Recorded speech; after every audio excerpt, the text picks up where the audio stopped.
anxiety-inducing. I totally hear what Dr. Jane is saying there. I would feel a lot of anxiety. I'm not there yet with Hartley, but like you, I loved summer camp. So fun. I loved it. It was fun, wasn't it? Can we bring it back? Let's at least sing the campfire songs. Good idea. Good idea. All right, Lindsay, thanks so much. It is a very busy afternoon in Washington. We're keeping a close eye on two stories right now that could have a huge impact on the economy.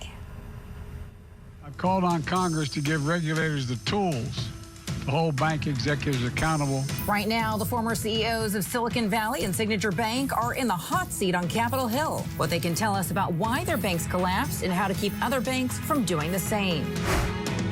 House Speaker Kevin McCarthy will head to the White House today for another meeting on the looming debt ceiling crisis. Can he and President Biden reach an agreement to avoid default?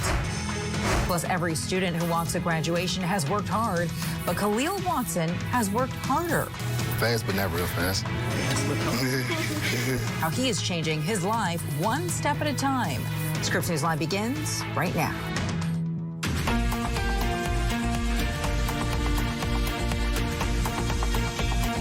How does a pair of banks entrusted with billions of dollars of its customers' money collapse seemingly overnight? That is a question that members of the Senate Banking Committee want answered today.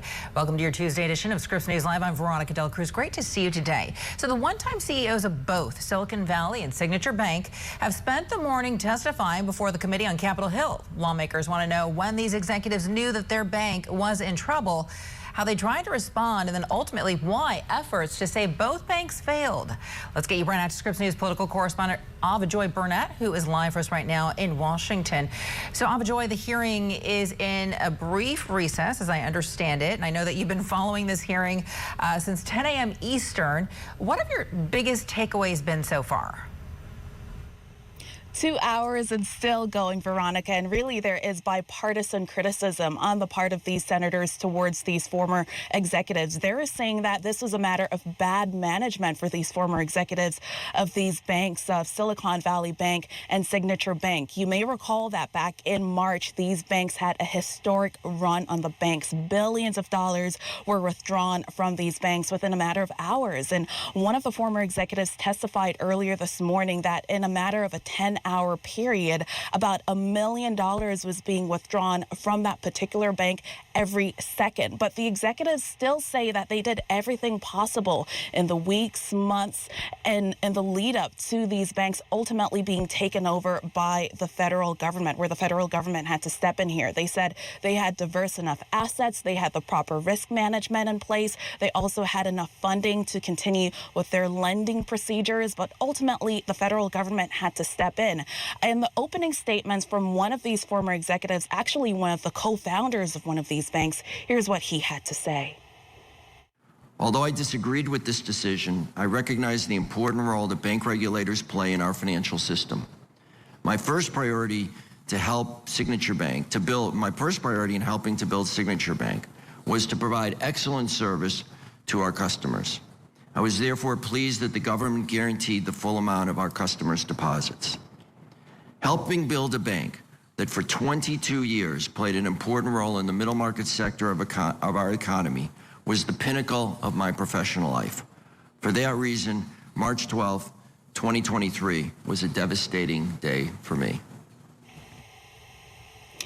And two of the three people who testified today, they're now former executives. They're no longer with those banks, Veronica. Yeah, I understand that they are one-time CEOs, Avajoy, and as this Senate hearing committee continues investigating, we know that they're taking an even deeper dive right now into the compensation for these executives. What can you tell us about their compensation? We anticipated that that would have been one of the big topics going into today's hearing. How much money these executives were making, both in their compensation package, which also included stocks. But really, that is what many of the senators were honing in on. And here's a bit of a back and forth with one of the senators and one of the former executives. And the questioning was very keen. Do you believe you deserve the compensation that you received, given the ultimate fate of the bank? I'm looking at a huge increase in the amount of uninsured deposits. and I'm looking at your end of 2022 bonus of $1.5 million. So my question to you is very simple. Sitting here today, do you believe you should have received a $1.5 million bonus after the performance indicators I just referenced? As far as the compensation, that was determined by the board of directors, signed off by the board of directors based on the performance, their evaluation of that performance in 2022. And so there you have it. These former executives are really standing by their management of these banks that ultimately had to be taken over. I must remind everyone that typically the FDIC insures deposits for up to $250,000. However, because the government had to step in and these banks were ultimately purchased by other banks, people who had more than $250,000 in those accounts were able to get all of their deposits. And it's very important to also note that Senator Elizabeth Warren said there is now a bipartisan bill here on Capitol Hill to help claw back some of the compensation that some of these executives or possibly other executives may ultimately receive, where senators believe they do not deserve it. Veronica? We're going to have to see if that gains any traction there. Joy Burnett in Washington. Joy, thank you so much. Another major American bank, Wells Fargo, agreeing to pay $1 billion to settle a lawsuit filed by its own shareholders. They are alleging the company didn't clean up its act as promised after regulators uncovered a massive fraud scandal involving the bank in 2018. Investigators found Wells Fargo incentivized its employees to open millions of accounts in their customers' names without their knowledge. And this lawsuit alleges the company failed to enact the fixes that it promised following the scandal. So it's been a pretty tough start to Tuesday trading on Wall Street. We're about halfway through the trading day right now. The Dow Jones is down nearly 200 points. And despite this morning's report that shows that retail sales were up 0.4% in April, a disappointing earnings report from Home Depot has been causing some stocks to slide. The home improvement giant's revenue fell by a larger margin than expected in the last quarter. We're going to keep an eye on the markets for you. So traders are also contending with the uncertainty that continues to loom around the debt ceiling and the potential default that could be just 2 weeks away now. President Biden, House Speaker Kevin McCarthy, and congressional leaders from both sides are set to meet at the White House this afternoon for round 2 of negotiations after last week's meeting failed to produce a deal.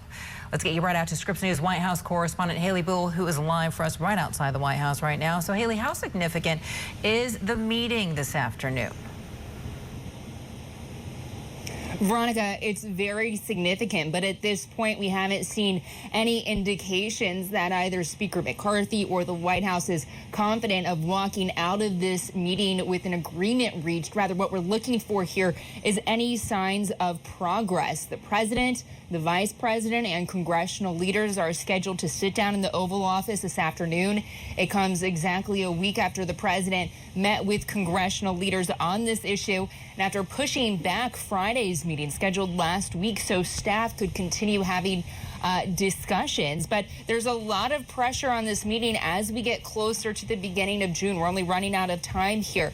Treasury Secretary Janet Yellen reiterated to congressional leaders that the department expects it won't be able to meet its obligations as early as June 1st and warns that waiting until the last minute could have consequences, citing harm and confidence in consumer spending, raising short-term borrowing costs, and impacting the U.S. credit rating.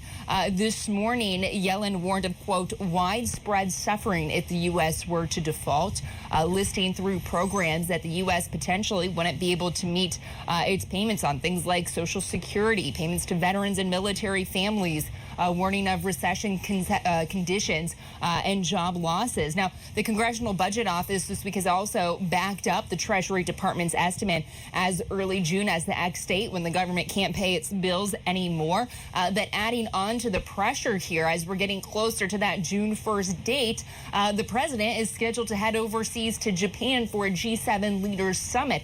Over the weekend, the president indicated there wasn't any change in the schedule at this point, and that's something Speaker McCarthy has taken issue with today as well. Listen.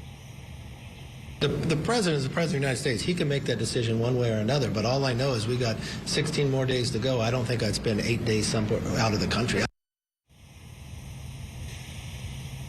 And so, Veronica, again, that meeting expected around 3 p.m. this afternoon. So we will certainly be keeping a close eye on it to see what potentially comes out of it. But again, you have the White House reiterating that they think the debt limit needs to be raised without any conditions. They want the budget and appropriations as a separate conversation. Speaker McCarthy still saying that they want to get the debt under control here. So again, we'll be keeping watch on this. Yeah, absolutely. And this is a meeting now, Haley, that has been postponed a few different times. House Republicans, the White House, they have different visions as to the debt limit, the budget, like you were just saying. Is there any hope for a compromise at this point? How far apart are they right now? Well, there's very different views on how these talks have progressed so far. On Saturday, the president said he remained optimistic and thought they'd be able to reach an agreement, that both sides wanted to reach an agreement, rather. The White House has said these talks have been productive, but Speaker McCarthy painted a different picture, saying that there hasn't been movement, that nothing has moved in the negotiations. He previously said he wasn't confident it would happen by the end of the week, quote, based upon what they're offering now. Now, the White House has been mum on what specifically they are talking about. McCarthy has hinted at things like unspent COVID money, capping future spending, and work requirements for government aid, which could be an issue for the White House. The president indicating that Medicaid is something he specifically views as a different story, and said he was still waiting to hear the exact proposal. So two very different views on what they want to see budget-wise and on how they view these talks as progressing so far, Veronica. All right, Haley Bull reporting live from Washington, right outside the White House. Haley, thank you so much. Coming up in the next hour, Scripps News Live, we're going to examine the political drama surrounding the debt ceiling. Are Republicans really willing to let the country default if their budget-cutting demands aren't met? And are Democrats really unwilling to budge on the numbers? Jennifer Haberkorn of Politico will be joining us to discuss these issues. That is straight ahead at 1:30 p.m. Eastern. Coming up next on Scripps News Live, the special counsel appointed by President Trump to investigate his alleged ties to Russia is now over, and the report is calling out the FBI. What it all means coming up, plus the CIA launching a new campaign aimed at recruiting Russian dissidents. The new ad it is using to try and hire spies. Plus, Ukraine's military marking a major victory overnight as it uses air defenses to shoot down 18 rockets fired at Kyiv. We're back after a short break. Do you spend hours maintaining your gutters? Save that time with LeafGuard's maintenance-free system. Call 1-833-2-GUTTERS. Mesh filters sit on top of your gutters, building up debris and eventually clogging. Then they need to be cleaned too. Honestly, your home should have been built with LeafGuard gutters. LeafGuard's wraparound hood deflects debris and keeps water away from your home. The one-piece seamless system is strong, 20% thicker than average, and built to last. Plus, LeafGuard is guaranteed to never clog for as long as you own your home. Right now, get a complete LeafGuard system for only $99 down, $99 a month, and $99 installation. You'll also receive a $100 Visa gift card with a free gutter inspection and in-home estimate. Damage from clogged gutters can cost you thousands. Never worry about clogged gutters again. Don't wait, you've still got time. Call 1-833-2-GUTTERS today. That's 1-833-2-GUTTERS. Attention all business owners. If you had W-2 employees during the COVID-19 pandemic, you may be entitled to up to $26,000 per employee with the Employee Retention Tax Credit. The deadline to file your claims is approaching. Call now to see if your business qualifies. This approved payroll tax refund program from the U.S. Treasury Department is set up to reward business owners who kept employees on payroll during the pandemic. There is no upfront cost to see if your company is eligible. Plus, if you don't receive a refund, you pay nothing. You want a trusted partner who understands the IRS guidelines. ERC advisors are standing by to help your business claim your COVID refund. You may be entitled to up to $26,000 per employee. This quick and easy call can get your business the money it deserves. Don't miss the deadline to file your claims. Just call 800-259-3916. That's 800-259-3916. How does Klein Inspector get among the most big verdicts and settlements of any law firm in the country? Because Klein Inspector is an award-winning team with 5 doctor lawyers, the most of any firm in the United States. And that's why the New York Times calls Klein Spector a powerhouse law firm. So if a defective product, motor vehicle accident, or medical malpractice caused a catastrophic injury, call Klein Spector.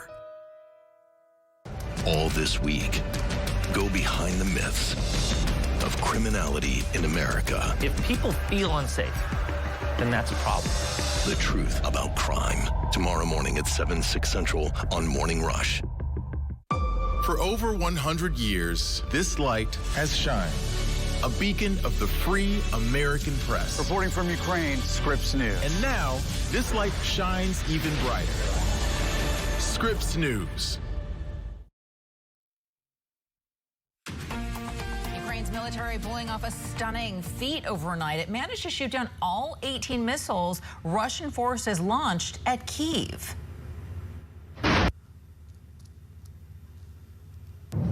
Air defense doing their work. According to sources in the city, Russia's attempted barrage came from all directions. Rockets launched from the air, the ground, even the sea. But Ukraine was able to use sophisticated air defense systems provided by its allies in the West to thwart this attack. And this is the 8th time just this month that Russia has conducted air raids on Kyiv. The head of a Russian paramilitary group, in the meantime, denying a report that he offered to share Russian intelligence with Ukraine in exchange for Ukraine backing off from the key battleground of Bakhmut. The Washington Post story was based on highly classified documents that were leaked on social media last month. In a message posted to his Telegram, the Wagner chief speculated that his enemies planted this story. The Kremlin had no comment other than to say that it looks like another hoax. So U.S. intelligence officials believe that the war in Ukraine is creating an unprecedented opportunity to recruit Russian spies. The CIA has posted a highly produced cinematic video on its new channel on Telegram. It also appears across other platforms, including YouTube, Instagram, Twitter. The video offering instructions to dissatisfied Russians on how to get in touch with the agency anonymously and securely. Это та жизнь, о которой я мечтал. Тот путь, который я себе выбрал. About 2 months into the war, the CIA posted step-by-step instructions for would-be Russian informants on how to avoid detection. Officials said there was enough success with that effort to make another push now. Back in the States, a 4-year investigation is now over, and a special counsel has found that the FBI rushed into its investigation of ties between Russia and Donald Trump's 2016 campaign. John Durham, who was appointed by Trump-era Attorney General Bill Barr, found that the agency relied too heavily on raw and unconfirmed intelligence. But the 300-page report failed to produce any revelations accusing the Bureau of politically motivated misconduct, something that Trump and his allies have been alleging. Scripps News national political correspondent Kevin Cirilli live for us right now on Capitol Hill. All right, Kevin, where do we begin? I mean, 4 years later, it seems that things are still as political as ever. So let's go ahead and dig through this 300-page report. How much of it is spin? How much of it is actually substance? And who exactly is Durham? Who was he appointed by? Well, look, he was appointed by Trump and the special counsel for Trump. But this is the investigation into the investigation. And if you take a look at this specific part of the report, it says, quote, an objective and honest assessment of these strands of information should have caused the FBI to question not only the predication for Crossfire Hurricane, but also to reflect on whether the FBI was being manipulated for political or other purposes. Unfortunately, it did not. So essentially what he's calling, and I don't really necessarily want to translate because I think the document should speak for itself. It's 305 pages of source material. But essentially he's saying that the same investigation that was applied to the Trump campaign in 2016 was not applied, that pressure, to the Clinton campaign in 2016. What really was the genesis, the spark of all of this, was that BuzzFeed article on the Steele dossier. Remember that? And so that really launched a plethora of takes, of investigation, of think pieces, of journalism. And essentially this report raises questions about how the FBI went about conducting its investigation. Republicans are going to say, as House Judiciary Committee Chairman Jim Jordan has already invited him to testify before the House Judiciary Committee, are going to say that the investigation should not have happened altogether. Democrats obviously disagree with that. The FBI, which is, facing questions based on this 305-page document, released a statement of their own, Veronica, saying that, quote, the conduct in 2016 and 2017 that Special Counsel Durham examined was the reason that current FBI leadership already implemented dozens of corrective actions and that they've been in place for some time. So the FBI is saying that they've already done a review, that this has already been implemented. But Trump, for his part, who again is the front runner for the Republicans right now by a massive lead, is saying that this vindicates him.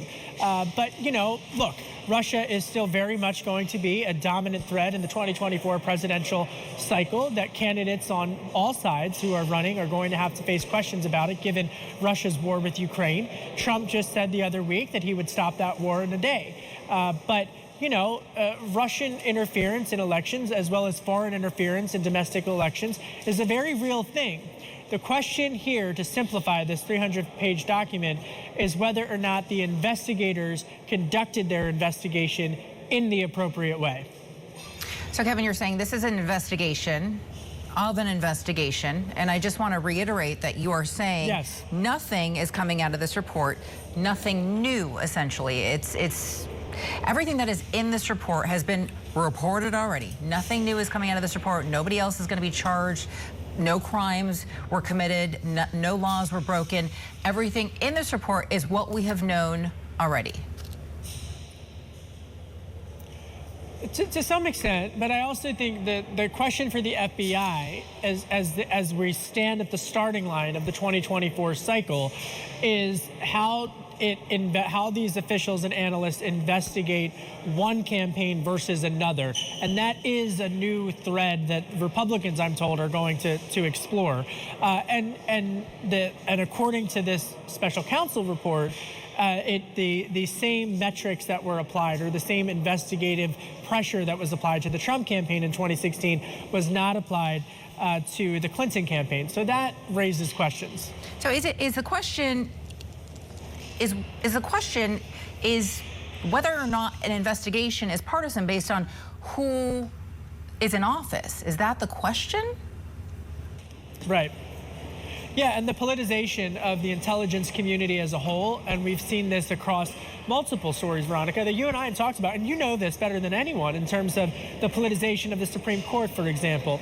There is an expectation in American politics that the intelligence community remains nonpartisan, and I think based on my reporting, I can tell you that the sources that I talk with want that to be the case, want that to continue onward. I remember covering several years ago the Director of National Intelligence who released that report with regards to foreign interference on elections. We're living in this era where the virtual online era where our foreign adversaries do try to inject into elections. So it is a very real thing, but that's why it's all the more important for the intelligence community to make sure, as this report, according to Durham, I want to be careful here, to make sure that these investigations are handled in a nonpartisan and with the utmost care and respect. The FBI says they're doing that and that they've enacted changes in that as well. All right, Kevin's really live on Capitol. Kevin, thank you so much for parsing the report and for bringing some of it into a space where it makes some sense. Coming up on Scripps News Live, Kevin's really live on Capitol. Kevin, thanks. One-time Trump attorney Rudy Giuliani facing sexual assault allegations. Up next, the stunning claims detailed in a lawsuit one of his former employees filed. Also, a home surveillance camera capturing part of the chilling attack that put 2 congressional staffers in the hospital.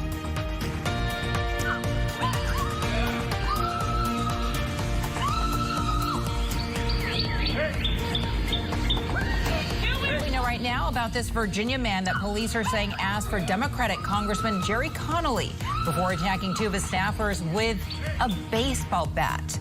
We'll have the details next.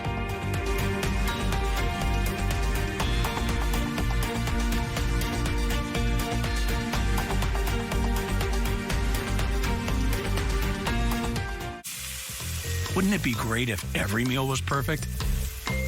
Not just big family cookouts or cozy dinners for two, but even those crazy busy everyday meals. With Omaha Steaks, you'll love every meal because we only deliver the best. The possibilities are endless, and perfection is always guaranteed. Visit omahasteaks.com/TV to order the perfect meal collection today for just $99.99 and get 8 burgers free. I don't get paid until next week. I got you. I'm Dave, and I can spot you up to $500 of your future money instantly. Up to $500 instantly? What else is in my future? A new couch. Only. Get up to $500 instantly with Dave. At Rue La La, feel like $1 million without paying the price. Seize the deals on top names before they're gone. Get in to never miss out. Shop RueLaLa.com today. I kept seeing this shoe brand all over TikTok. It's called Kizik. Look at this. Bam! Bam! Look at that! These are absolutely amazing. The whole purpose behind this shoe is that it's completely hands-free. Oh, no! They're cool! They're so easy to get on. No tying, no pulling, no heel crushing, no hands. Kizik. They are no ordinary shoe. Time to step up your shoe game and step into Kizik's. Get 15% off today at kizik.com/TV. Confused by all the Camp Lejeune toxic water commercials? Let me answer some of your questions. Are claims filed against the U.S. Marine Corps? No. The U.S. government has set aside billions of dollars for those who have suffered. The Marine Corps will not be impacted. Will a Camp Lejeune claim affect my VA benefits? No. According to the VA, your right to VA benefits will remain intact. If you have questions about a Camp Lejeune claim, call the Driscoll firm now for a free consultation. 1-800-273-4800.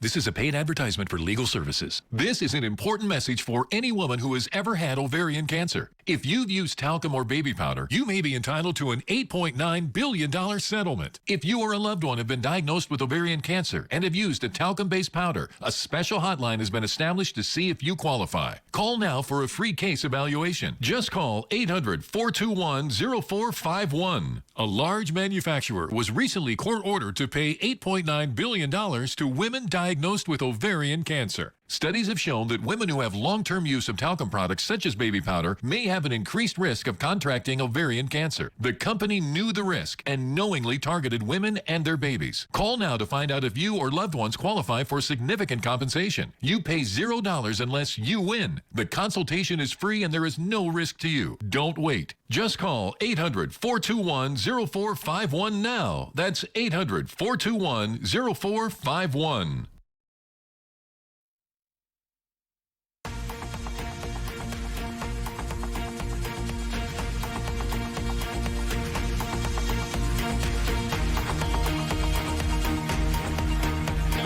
Two congressional staffers are recovering at home after a man attacked them with a metal baseball bat. Police in Virginia confirming a 49-year-old suspect is now in custody, identified as Jean Catran Pham. Investigators say that he attacked 2 people at Democratic Representative Jerry Connolly's Fairfax office yesterday morning. A surveillance camera at a nearby home captured him chasing a woman while carrying the bat shortly before entering Congressman Connolly's office.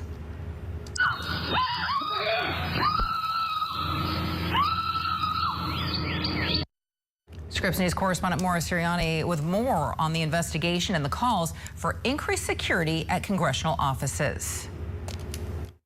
Yeah, this is really a shame. Capitol Police not releasing a motive just yet, so we don't know whether this attack was indeed politically motivated, but it definitely brings up the issue of security for lawmakers. Representative Connolly said the suspect walked into his office there in Fairfax, Virginia yesterday morning and asked for him by name before assaulting 2 members of his staff. Now, Connolly wasn't there at the time. He was actually attending a ribbon cutting elsewhere in his district, but the congressman said the suspect then hit one of his senior aides in the head with that metal baseball bat before striking an intern on her first day of work. And the suspect didn't stop there. Listen to what Connolly had to say yesterday. He was denied access to more staff members he could hurt. He turned his fury on the office itself, and a lot of broken glass, destroyed computers, some furniture. Connolly calling the attack unconscionable. The 49-year-old suspect, you see him here, faces charges of malicious wounding and aggravated malicious wounding. His father telling CNN he suffers from schizophrenia. Connolly said he doesn't think there was a motive, adding, "I think we are talking about real mental illness." Well, this disturbing new video was taken shortly before the attack at Connolly's office. It shows the suspect chasing a woman who lives nearby with a baseball bat. Capitol Police Chief Thomas Manger testified last month that threats against members of Congress are up 400% over the past 6 years. So startling there. Now, in March, a staff member of Kentucky Republican Senator Rand Paul was stabbed in D.C. And then in February, police say Democratic Rep Angie Craig of Minnesota was assaulted in an elevator. That one also taking place in Washington, D.C. And then last October, a man attacking the husband of then House Speaker Nancy Pelosi with a hammer in the couple's home in San Francisco. Now, on the heels of the attack at his office yesterday, Representative Conley is calling for additional security funding to better protect lawmakers' offices in their districts. Again, thankfully today, both of his aides are okay. They were released from the hospital. All right, Maura, thank you so much for that report. Time is now 30 minutes after the hour. Time to get you up to speed on the biggest stories that we're tracking for you right now. 3 conservative appeals court judges will hear arguments tomorrow on whether a widely used abortion drug should remain available. All 3 have a history supporting restrictions on abortions. The hearing comes after a Texas court ruling put the FDA's approval of mifepristone on hold. The case is now expected to head to the Supreme Court. North Carolina's Republican-controlled legislature will try to save a ban on nearly all abortions after 12 weeks of pregnancy. Democratic Governor Roy Cooper vetoed the measure over the weekend. GOP leaders say that they have the votes to override that veto today. The bill allows certain exceptions to the 12-week ban, including for rape and incest. Republicans say it's a middle ground change to state abortion laws. The governor is insisting the measure would erode reproductive rights. And abortion access is set for debate in South Carolina today. The state house considering a bill that would ban abortion after about 6 weeks of pregnancy. That's after the state Senate rejected a proposal to nearly outlaw abortions. There are Republican majorities in both the House and Senate, and the debate underscores the divide within the party on how far to go with abortion restrictions. Thousands of people living in rural, urban, or poor areas of America could be in jeopardy of losing out on important health care. In the past 3 years, since the pandemic started, millions of taxpayer dollars were put into the National Service Corps. And this was an effective way to hire more nurses and doctors in parts of the country where they needed it most. In exchange for joining the program, the government would forgive $50,000 worth of medical student loan debt every 2 years that they worked in these areas. But at the end of September, the funding for the program will come to an end. President Biden has asked Congress for an extension, but as the debt crisis continues, the future of this health care program is now at risk. Joining us now is Amanda Pierce-Calley. She is the executive director for the Association of Clinicians for the Underserved. Amanda, thank you so much for your time today. Absolutely. Happy to be here. So, Amanda, explain to us how crucial this program is for the rural and poorer parts of the country. I can't emphasize enough how critical it is. There are 99 million Americans living in underserved communities, specifically in health profession shortage areas, which is where the National Health Service Corps is geared at addressing these challenges. So it comes down to access. If you don't have providers in these communities, in these health profession shortage areas, you have a lack of access to care. And so the National Health Service Corps has a 5 decades long history of success in addressing this issue. But as you said, the future is uncertain with the funding due to expire at the end of this fiscal year in September. Explain to us how the funding works with the Corps. Sure. So essentially, there are 2 different components of the National Health Service Corps program. There's a scholarship program for health professionals in training, and there's a loan repayment program for practicing clinicians, particularly in the primary care space. So think of medical, dental, and mental and behavioral health, which all 3 are in desperate need of additional providers, particularly in underserved and health professional shortage areas. So in exchange for a commitment to work, either for a 3-year or a 2-year term, you receive receive scholarship for those that are still in training, and then you receive 2 years of loan repayment. That's a total of $50,000, again, in exchange for serving in that community. It's an incredibly important recruitment and retention tool for particularly federally qualified health centers who are serving 30 million Americans in these communities. But honestly, the health professional shortage across the country is really desperate. And so the National Health Service Corps has been an incredibly important program to addressing that, particularly for health centers. How are they going to be recruiting healthcare workers? I mean, you were just talking about the shortage. So this comes at a really, really bad time. Tell us how bad the healthcare worker shortage is right now in America. Well, there's a lot of data out there actually looking at several different categories of providers that are facing shortages, and that's everything from primary care physicians and MDs. You look at nurse practitioners, midwives, dental. As I said, mental and behavioral health is in major crisis. And really what this comes down to is whether it happens to be an area where accessing a provider to provide care to those particular patients, or if you're in a rural area where you have to travel more than 45 minutes to an hour to get to a provider, there just need to be more pathways to bring clinicians into the workforce, but then in particular getting them into these communities that so desperately need this kind of access to care. And frankly, that's serving the system dollars is another important factor here. But there's a really important connection between the National Health Service Corps and addressing health equity. There's an important connection between the National Health Service Corps and connecting with the training institutions that are putting clinicians into the workforce. But again, without the continued investment and funding to ensure that the program continues, and frankly, that it be bolstered, many people will be faced with additional challenges in accessing care. So it's pretty desperate.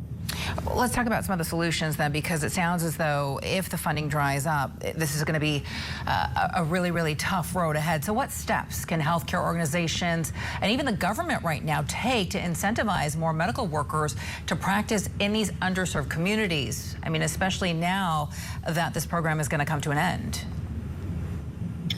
Well, the good news is that there is a long, strong history of bipartisan support for the National Health Service Corps. And so with congressional action to ensure that there is continued funding, the National Health Service Corps can continue to exist as a wonderful and important and extremely effective recruitment and retention tool for these health centers that are serving these underserved populations and in these designated areas, shortage areas. And so congressional action really is the key. I think also increased investment. We know that there's a return on this. Typically, the providers that go through the National Health Service Corps end up staying in those communities that are in underserved areas, which are often harder to bring providers into. So the Corps is really effective and serves as a solution to so many different challenges that we face in the healthcare space.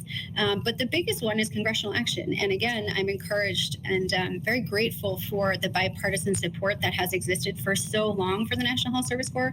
But it is going to require, especially in this fiscal climate, taking swift action and being visionary about the long-term needs, because this is not an issue that's just today. The health professional shortage is an issue that will continue to wreak havoc across the country for years to come if we don't take action now. And you're right about that. My first news market was Yuma, Arizona, and my best friend was an OBGYN, and she was a part of this program. And to your point, she's still serving in the community years later. So it does work. It does. Amanda Pierce-Kelly for the Association of Clinicians for the Underserved. Amanda, thank you so much for your time today. We appreciate it. Absolutely. Thanks for covering the issue. Have a great day. So to come on Scripps News Live, a 12-year-old boy in Texas charged with murder after reportedly shooting a fast food employee 6 times. But first, 3 people are now dead, another 6 wounded, and what New Mexico police believe was a random attack. We'll have new information on the violence in Farmington, New Mexico after this. Also, we'd like to remind you quickly to follow us online at Scripps News on Twitter, Instagram, Facebook, and TikTok. We'll be right back. This year, Americans will spend $41 billion on auto repairs. That's right, billions with a B. Why is that number so high? because cars break down. Your vehicle is going to end up in a shop like this too, and if it's no longer under warranty, you're the one who has to pay the bill, and it could cost you thousands of dollars. That is, unless you call CarShield. With a plan through CarShield, administrators will pay for those costly repairs directly to the mechanic of your choice, including dealerships. That means you get protection on major parts and systems like the engine, transmission, electrical systems, and more. Plus, 24/7 emergency services for flat or damaged tires, lockouts, dead batteries, and towing at no additional cost. And there are even rental car options to keep you on the road. I've been a mechanic for 35 plus years now. I've seen thousands of repairs over the years. My happiest customers are the ones that come in do have some kind of auto protection policy that's going to cover the repair that they wasn't expecting anyway. I feel great about recommending CarShield to everybody I see. CarShield has a rich history of dependability, reliability, and success, and has been featured on leading networks like ABC, CNN, Fox News, and more. CarShield is America's most trusted auto protection company.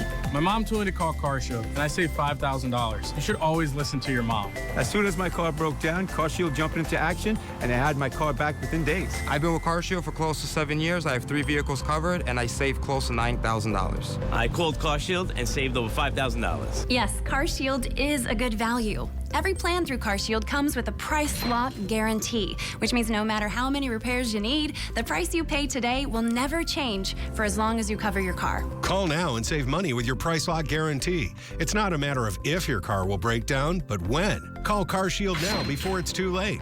Call 800-287-5264. 800-287-5264. 800-287-5264.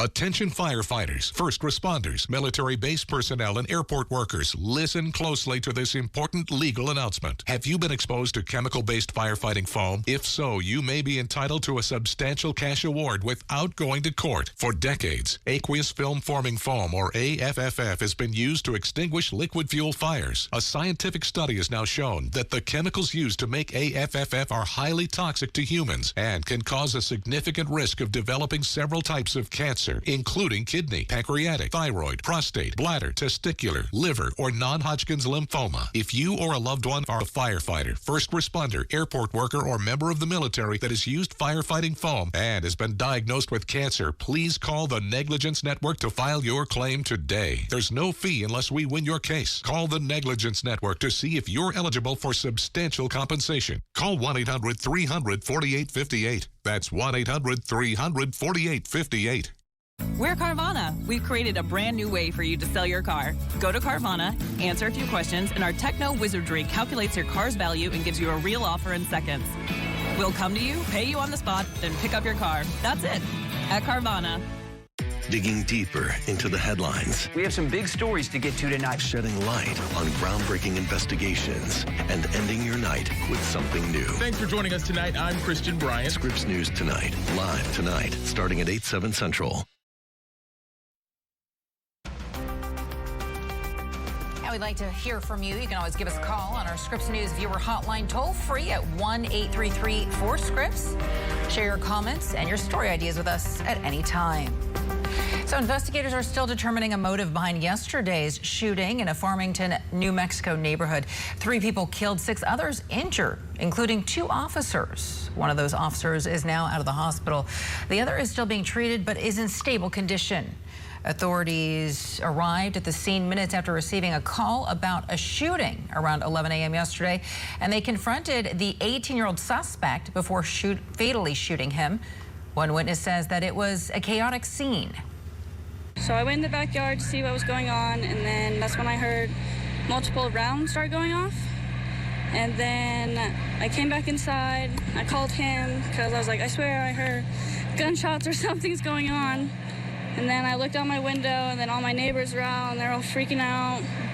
So then I just stayed inside and waited for him to come home. And that's when I figured out everything was going on. The Farmington police chief is saying at this point in the investigation, the shooting does appear to be random. Calls growing for authorities to determine whether the deadly shooting at a Texas mall was racially motivated. Officers have acknowledged that the shooter expressed neo-Nazi beliefs on social media, but they said that It appeared he targeted the location rather than a specific group. Multiple Asian American organizations call that assessment outrageous. 8 people were killed in the May 6th attack in Allen, Texas. It's a diverse Dallas suburb with a large Asian American population. Among the victims, a Korean American family and an engineer from India. Newly released surveillance video shows the moments before a Walgreens security guard shot and killed a suspected shoplifter in San Francisco. Yesterday, District Attorney Brooke Jenkins released footage of Banco Brown's April 27th shooting death. Upon its release, Jenkins announced that she wouldn't file charges against security guard Michael Anthony. She says the footage supports Anthony's claim that he acted in self-defense. Anthony says that Brown repeatedly threatened to stab him during their fight.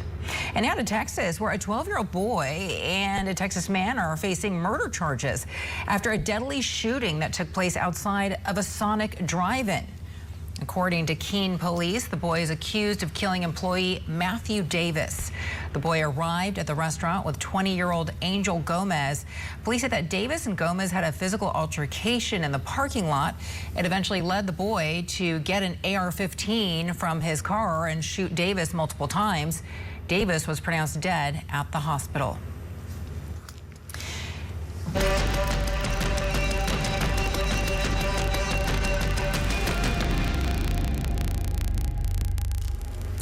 Our The Truth About Crime series continues now with a critical look at school shootings. According to Education Week, there have been 19 school shootings resulting in injury or death so far this year, and we're not even halfway through 2023. It's statistics like these and the fear that the next shooting could happen at their school that has been prompting many school administrators to look at new ways to protect their students. It's also been sparking a serious conversation about the ways that schools are designed. Tools like metal detectors are one obvious way to protect students, but did you know that designing a curved hallway could also save lives? Scripps News national correspondent Jesse Cohen explains. When I stepped inside here at Caledonia High School in Michigan, the first thing that came to mind was, wow, schools did not look like this back in my day. And there are reasons the architectural layout is changing. One of the most important is school safety. 1999 was the start of a rude awakening, Columbine. So that was, I think, the nation's wake-up call to violence in schools. You know, this is my 27th year as an educator, and I remember all the way back to Columbine and the impact that that had on the psyche of public schools and safety. Back then, schools weren't necessarily designed to stop a shooter. It's really for functionality. So square footage is important. How many desks and chairs can you get in an area? Do you have the blackboard? And the biggest pieces we thought about for safety was, where is the exit in case of a fire? The reality is different now. In the past 5 years, more than 150 shootings inside schools have resulted in either injuries or deaths, according to Ed Week. It's imperative that we don't have the luxury of not getting this right, because the stakes are too high. Dr. Diedrich Martin is the superintendent of Caledonia Community Schools in West Michigan. Please excuse varsity softball. His district is changing the way it builds schools. If there's anything about this school that you could point out and say, I really want other places across the country to see this as a model, what would that be? One, the secure entries. Two, is having some secure filming area around the windows. Those are things. And really, it's the staff that are in the buildings that are going to make it work. Upgrades in schools like curved hallways and corridors divided by fire doors and stronger locks. Other ideas impact classrooms themselves. Reshaped rooms create student safe zones to hide, not visible from the door. Even classroom door barricade systems that can be quickly installed. Tower Pinkster specializes in upgrading classrooms. They do about $400 million of K-12 construction a year. If there's a receptionist here, they can see you on approach. They can see you in the vestibule. They can see you as you come in. Matthew Slagle leads the firm's design for K-12 schools. When you walk in a school that you guys are working on right now, I mean, what are some of the biggest differences that we see? Well, certainly the entry point that you mentioned, what we call a secure vestibule, where once the bell rings, you can't get into the school anyway but that front entry door, and you're guided into the office. Schools around the country are also considering new social spaces to support students' mental health, balancing safety with social development. As the school resource officer at Caledonia High School, Patrick Stewart sees firsthand the difference those types of spaces can make. So as a school resource officer, yes, I am a law enforcement official first and foremost to keep them safe. But I'm also an informal counselor, a mentor, a teacher, an educator. Stewart says balance is important, especially now. Do you think it's safe to say that changes architecturally to schools across the country is going to be crucial in keeping our kids safe regardless of any other actions that are taken? Absolutely, regardless of any other legislative action or what have you. We are in a time, or we're living in a time where we have to really think about function, form, and security. A sad reality, resigned to the fact that threats of school shootings are here to stay. Maybe the buildings themselves could help save lives. Jesse Cohen, Scripps News, Caledonia, Michigan. Don't forget to join us Thursday night for a Scripps News special. Del Walters will be hosting a live discussion with eye-opening insight from a panel of special guests. Again, that is this Thursday night, 9 p.m. Eastern, 8 Central, only on Scripps News. Coming up next on Scripps News Live, every student who walks at graduation worked hard for that honor. But the young man that you are about to meet had to work even harder. I did this for my family, my friends, myself, and like I was saying, being able to walk on stage will mean everything. How Khalil Watson is changing his life one step at a time. That's next. Do you spend hours maintaining your gutters? Save that time with LeafGuard's maintenance-free system. Call 1-833-2-GUTTERS. Mesh filters sit on top of your gutters, building up debris and eventually clogging. Then they need to be cleaned too. Honestly, your home should have been built with LeafGuard gutters. LeafGuard's wraparound hood deflects debris and keeps water away from your home. The one-piece seamless system is strong, 20% thicker than average, and built to last. Plus, LeafGuard is guaranteed to never clog for as long as you own your home. Right now, get a complete LeafGuard system for only $99 down, $99 a month, and $99 installation. You'll also receive a $100 Visa gift card with a free gutter inspection and in-home estimate. Damage from clogged gutters can cost you thousands. Never worry about clogged gutters again. Don't wait, you've still got time. Call 1-833-2-GUTTERS today. That's 1-833-2-GUTTERS.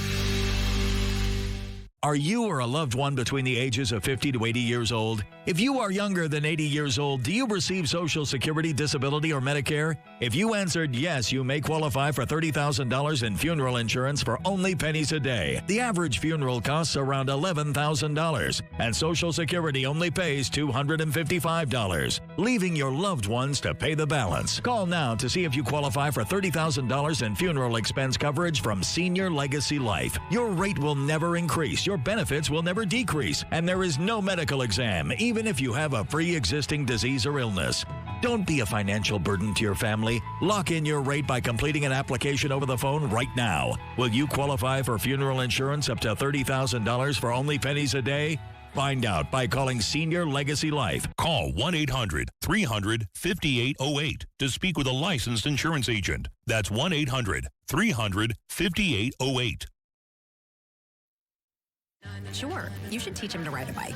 Then use Greenlight and teach him how to invest in bikes. Teach him to be smart about money, and he'll go far. Super far! Oh, hey, Mom! Navigate the world of money together. Invest in your best investment. Greenlight. When Lila was ready to sell her ring, she sent it to Worthy, where they took care of everything and auctioned it on her terms. Then, Worthy sent Lila her money. You're worthy of more. Get started at worthy.com. I don't get paid until next week. I got you. I'm Dave, and I can spot you up to $500 of your future money instantly. Up to $500 instantly? What else is in my future? A new couch. Only! Get up to $500 instantly with Dave. At Rue La La, Feel like $1 million without paying the price.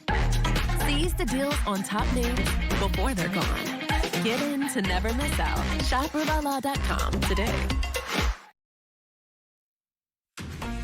When Khalil Khalil Watson was shot in the neck at just 18 years old. He faced a choice. He could give up or he could fight to keep moving.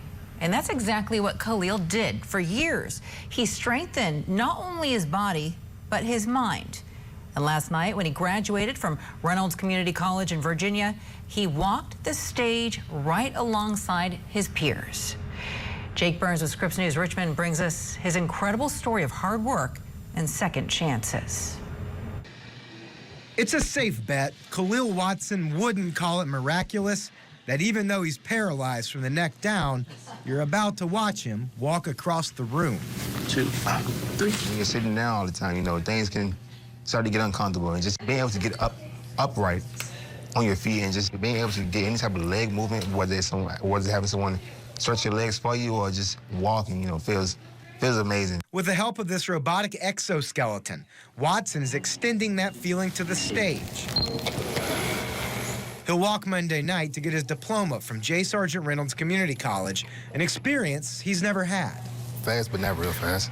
Fast, but not. In 2016, I suffered a gunshot wound to the neck. I was in the hospital from May 26th until August 11th. Prom was the week after I got shot, and graduation was the following week. I had to miss graduation and prom due to being hospitalized.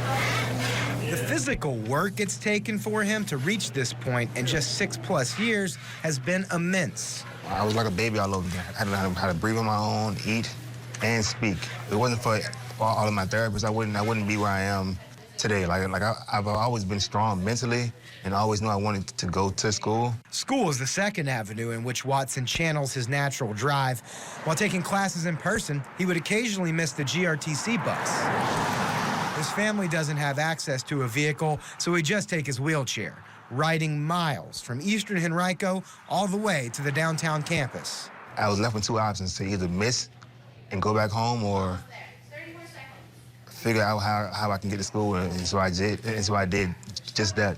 I've always been determined and self-driven. I just trying to let anything stop me, regardless of my circumstances. You know, I feel like things can always be worse than what they are, and that's how I'm able to keep going. Sheltering Arms Physical Therapy is loaning out the exoskeleton for Watson's graduation walk. I really appreciate Sheltering Arms because if it wasn't for them, you know, I wouldn't have accomplished a lot of my goals. In a situation where most people would understandably fold, it lets you know that things aren't over yet, you know, and it's I wouldn't say a confidence builder, but you know, just something that gives you, you know, hope and faith, you know, to keep pushing. Maybe the miracle of Watson's story comes step by step. I did this for my family, my friends, myself, and you know, like I was saying, you know, being able to walk on stage would mean everything because I wasn't able to do so in high school, and I'll now be able to say that all of my hard work has finally paid off. You never know. One day, I may be out of this wheelchair. I'm Jake Burns reporting. Absolutely incredible. We have much more coverage to come in your next hour of Scripps News Live. I'm Veronica De La Cruz. Don't go too far because we are back after this. Hi, I'm Kirk Kaiser, and did you know the average funeral costs around $10,000? And if you don't have enough insurance to cover funeral costs, credit card debt, and other expenses, your family is going to get stuck with the bill. Don't let that happen. Call right now. And if you're over 50, you can get up to $30,000 in affordable life insurance, and your acceptance is guaranteed. That's right. If you're over 50, you can't be turned down for this insurance, regardless of your health. Plus, there's no medical exam and no health questions. Your rate will never go up. Your coverage will never go down. And rates start as low as $5 a week. Your coverage begins as soon as your application is received. Don't wait until it's too late. Just call 800-394-2715. Coverage is guaranteed regardless of your health and cannot be canceled without your approval. Don't leave your family with a huge bill for your funeral. With one fast and easy call, get up to $30,000 in affordable life insurance to help cover funeral expenses and credit card debt, and maybe even leave something for your kids and your grandkids. Remember, if you're over 50, you can't be turned down, regardless of your health. There's no medical exam and no health questions. Best of all, Your rates start as low as $5 a week, and your rate will never increase. Nothing is more important than family. So don't leave them with a lot of bills to pay when you're gone. Don't leave your family with a lot of bills to pay for your funeral. Call right now. Acceptance is guaranteed. Call right now. Call now. Call 800-394-2715. That's 800-394-2715. If you're living with diabetes, this sound may save your life. Introducing the most accurate continuous glucose monitor available in America. This new monitor alerts you in real time to potential lows and harmful spikes without painful finger sticks. It's so easy to use, now approved for anyone over the age of 2 and proven to lower your A1C. If you administer insulin, you may qualify for a continuous glucose monitor at no cost to you. Call now. It could save your life. Call 800-320-9129. This new CGM technology immediately eliminates your pain and connects right to your smartphone device. That means no more guessing. It's easy to see your glucose number any time of the day. Call now and get free shipping, plus we'll bill your insurance company for you. Satisfaction guaranteed. Don't wait until it's too late. Take control of your diabetes now. Call 800-320-9129. That's 800-320-9129. Get customizable furniture at joybird.com that complements your art, your green thumb, or just you. Save up to 30% off select bestsellers. Plus, get free design services at joybird.com. All this week, go behind the myths of criminality in America. If people feel unsafe, then that's a problem. The truth about crime. Tonight at 8/7 Central on Scripps News Tonight.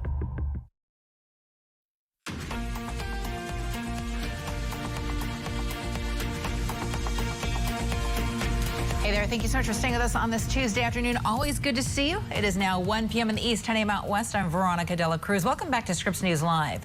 So the abortion pill, mifepristone, remains on store shelves across the U.S. for now. Tomorrow, 3 conservative appeals court judges will be hearing arguments on whether this drug should remain available. Abortion opponents are saying that the FDA approved the drug unlawfully in 2020 and that the FDA's approval needs to be rolled back. The legal battle over the drug's approval has been a long one, with the nation's highest court now getting involved. National political correspondent Alex Miller has been following the developments in this case, and she joins us now live from New York. So, Alex, always good to take a look back at the timeline. Explain to us exactly how we got here.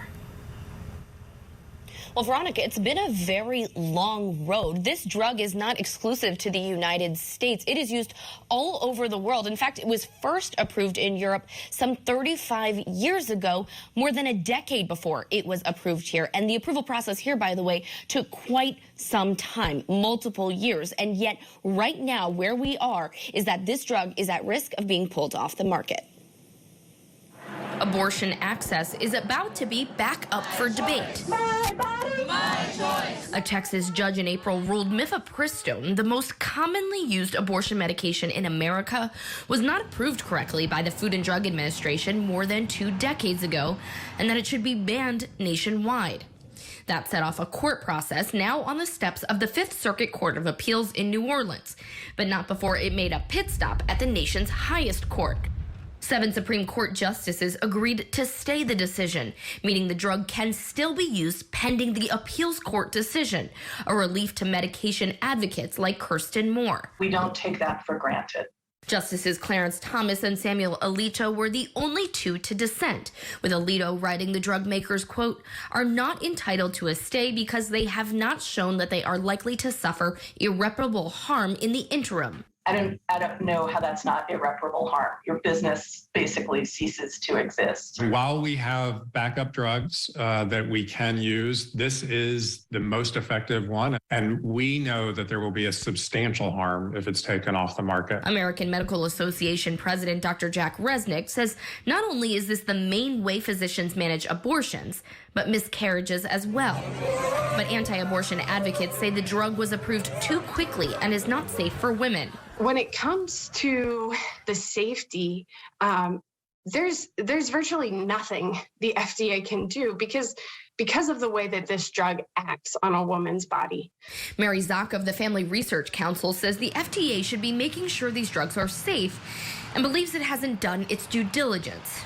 They failed to do that in this case, and they should be held accountable for that. But records show there were 4 years between the FDA application and approval. Even when it first came up for approval, asked for more and more studies. We have just extensive data. We know that it's safe and effective. Moore says the FDA is no stranger to these kinds of lawsuits, but up until this case, judges have deferred to the FDA's scientific expertise. It's been really more around interpretation of the law. Congress gave you this authority, they didn't give you this authority.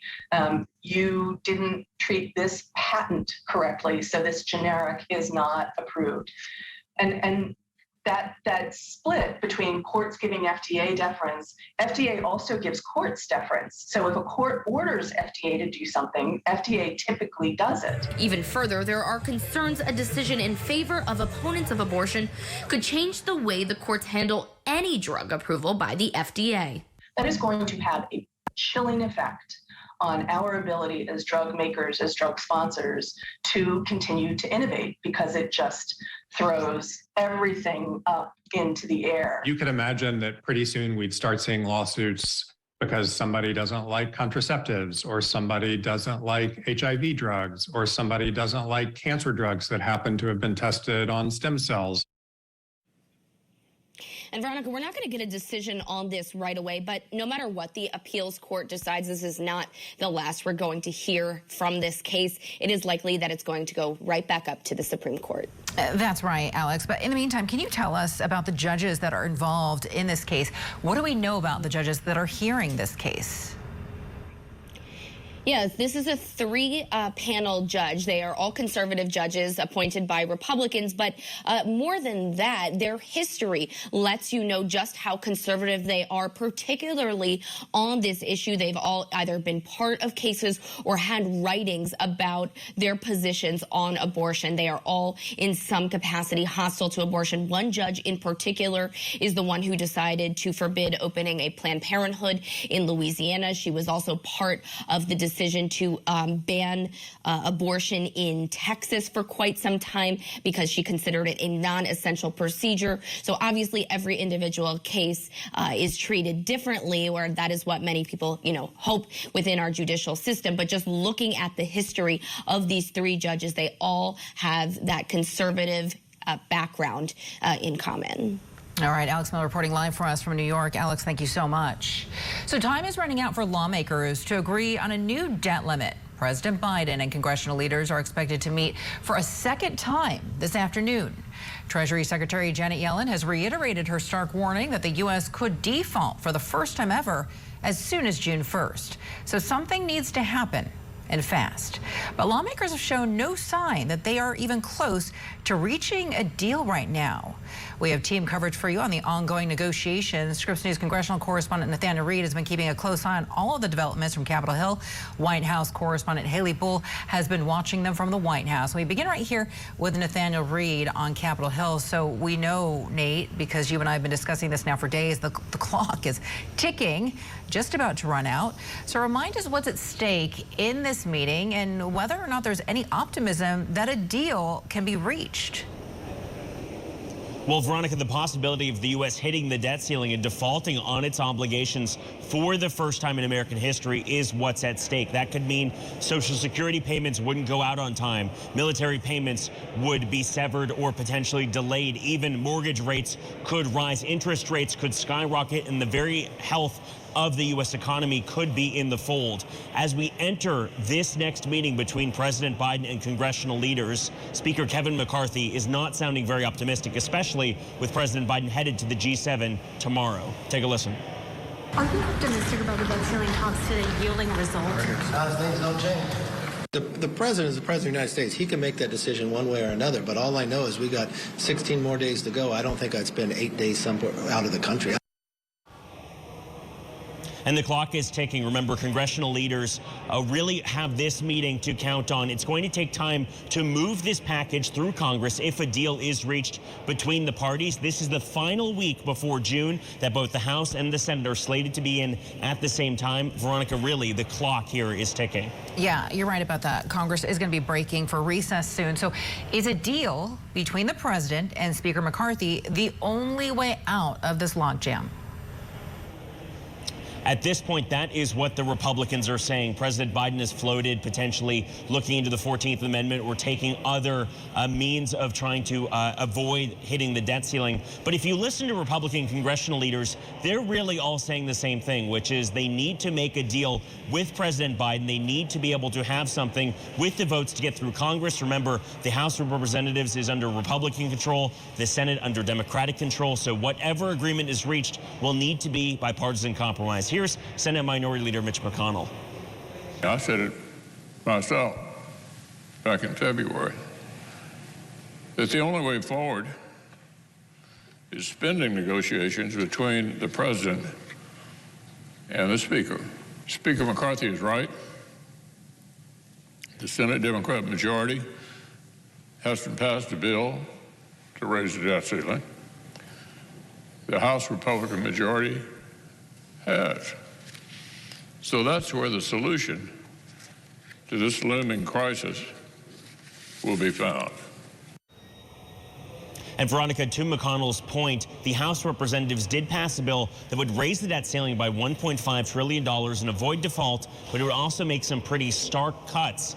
Democrats say those cuts could be up to 23% of their annual budget. They've said that they are not interested in moving that package through the U.S. Senate. So whatever agreement is reached, it's going to look something like a compromise between the Democratic position of absolutely no cuts to spending, raising the debt ceiling, and the Republican position of making sure that there are spending cuts in addition to a debt ceiling hike. There's a lot riding on this meeting today, Veronica. Yeah, there sure is. Nathaniel Reed reporting live from Capitol Hill. Nate, thank you so much. All right, let's get over to White House correspondent Haley Bull, who's now in front of the White House, and she has that part of this debate. So, Haley, we were just speaking with Nate there, who told us where Republicans are currently currently when it comes to a new deal. So what is the latest coming from the White House and also from Democrats? Well, Veronica, over the weekend, the president indicated he was optimistic and felt that both sides wanted to reach a deal. So certainly a different tone than what you're hearing from Speaker McCarthy. But this meeting today, you cannot underscore the significance of it, especially with the timing, with the president expected to travel overseas to the G7 Leaders Summit in Japan this week. But as the pressure mounts to find a solution before we reach the beginning of June, when experts warn of potential default for the country. Now, ahead of this meeting, there are no obvious signs of an agreement, but we are certainly watching to see any indicators of progress in these talks. Key to this morning, Treasury Secretary Janet Yellen reiterated calls for Congress to act as soon as possible, painting really a dire picture if the country does default. Yellen warned of economic and financial catastrophe that would set back progress. She also described potential impacts on job losses, the ability for federal government to make payments to Americans, an impact on critical government services, and on the financial system foundations. Now, between last week and this afternoon's meeting, staff have continued having discussions. And again, while Speaker McCarthy said he felt there hasn't been movement, again, the president remained optimistic. The White House last week calling the discussions productive. One of the things we have not heard too much from the White House has been what specifically is making up these discussions. But what we have heard indicated from Republicans are topics like unspent COVID money and work requirements for government aid. Now, the president has said he's waiting to hear exact proposals, but noted a different take and view for Medicaid than other programs. We've also heard other Democrats weigh in on this. Listen. Already work requirements in the law, and there should be. But to make this the center point of our negotiation to crater the American economy is ridiculous. And Veronica, key here is that the White House maintains they're not going to negotiate the debt limit. They feel that needs to be raised without condition and want to have the conversation on budget and appropriation run separate to that. And so that maintains this afternoon. The president and the vice president, additionally, in this week's meeting, are expected to meet with congressional leaders in the Oval Office around 3 this afternoon. So again, we'll be closely watching what comes out of this meeting today, Veronica. All right, Haley Bull reporting live from the White House. Haley, thank you so much. So in less than 30 minutes from now, we're going to examine the political drama surrounding the debt ceiling. Are Republicans really willing to let the country default if their budget cutting demands aren't met? And are Democrats really unwilling to budge on the numbers? Jennifer Haberkorn of Politico will be joining us to discuss the issues at 1:30 p.m. Eastern. Straight ahead. In the meantime, the hearing of the failures of 3 recently failed banks just wrapping up within the past 20 minutes. The one-time CEOs of both Silicon Valley and Signature Bank spending the morning testifying before the committee on Capitol Hill. Lawmakers pressing the executives with several questions like when they knew their bank was in trouble and how they tried to respond. And then ultimately, why efforts to save both banks failed. And another major American bank, Wells Fargo, agreeing to pay $1 billion to settle a lawsuit filed by its own shareholders. They are alleging the company didn't clean up its act as promised after regulators uncovered a massive fraud scandal involving the bank in 2018. Investigators found Wells Fargo incentivized its employees to open millions of accounts in their customers' names without their knowledge. And this lawsuit alleges the company failed to enact the fixes it promised following that scandal. Coming up next on Scripps News Live, Ukraine's military claiming a victory after fighting off an aggressive missile attack. We'll have the latest, plus gun violence rocking a New Mexico town, leaving 3 people killed, another 6 wounded. When we come back, we're going to hear what police have been saying about this devastating attack. All this week, go behind the myths of criminality in America. If people feel unsafe, then that's a problem. The truth about crime. All this week, only on Scripps News. Wouldn't it be great if every meal was perfect? Not just big family cookouts or cozy dinners for 2, but even those crazy busy everyday meals? With Omaha Steaks, you'll love every meal because we only deliver the best. The possibilities are endless, and perfection is always guaranteed. Visit omahasteaks.com/TV to order the perfect meal collection today for just $99.99 and get 8 burgers free. At Rue La La, feel like $1 million without paying the price. Seize the deals on top names before they're gone.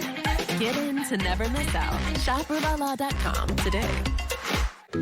This bakery needs new equipment fast to keep up with demand. So they're going to On Deck, the online lender that makes it easy to choose your loan and if approved, get funds as soon as the same day. Your loan is on deck. Do you have a box of videotapes, film reels, or photos that are degrading? Legacy Box professionally converts them to DVDs, thumb drive, or the cloud. Legacy Box is simple and safe, with over 1 million satisfied customers. Visit legacybox.com. When Lila was ready to sell her ring, she sent it to Worthy, where they took care of everything and auctioned it on her terms. Then, Worthy sent Lila her money. Get what you're worth at Worthy.com. That's $78.29. Oh, I've only got $50. Take out the cheese puffs and the broccoli. I mean, who likes broccoli? I don't. Only $22.87 to go. It would be faster with the Empower app. Empower Cash Advance gives you up to $250 instantly. No late fees, interest, or credit checks. I've got money. Keep the cheese puffs, but leave out the broccoli. Get Empower Cash Advance up to $250 instantly. Download the Empower app today.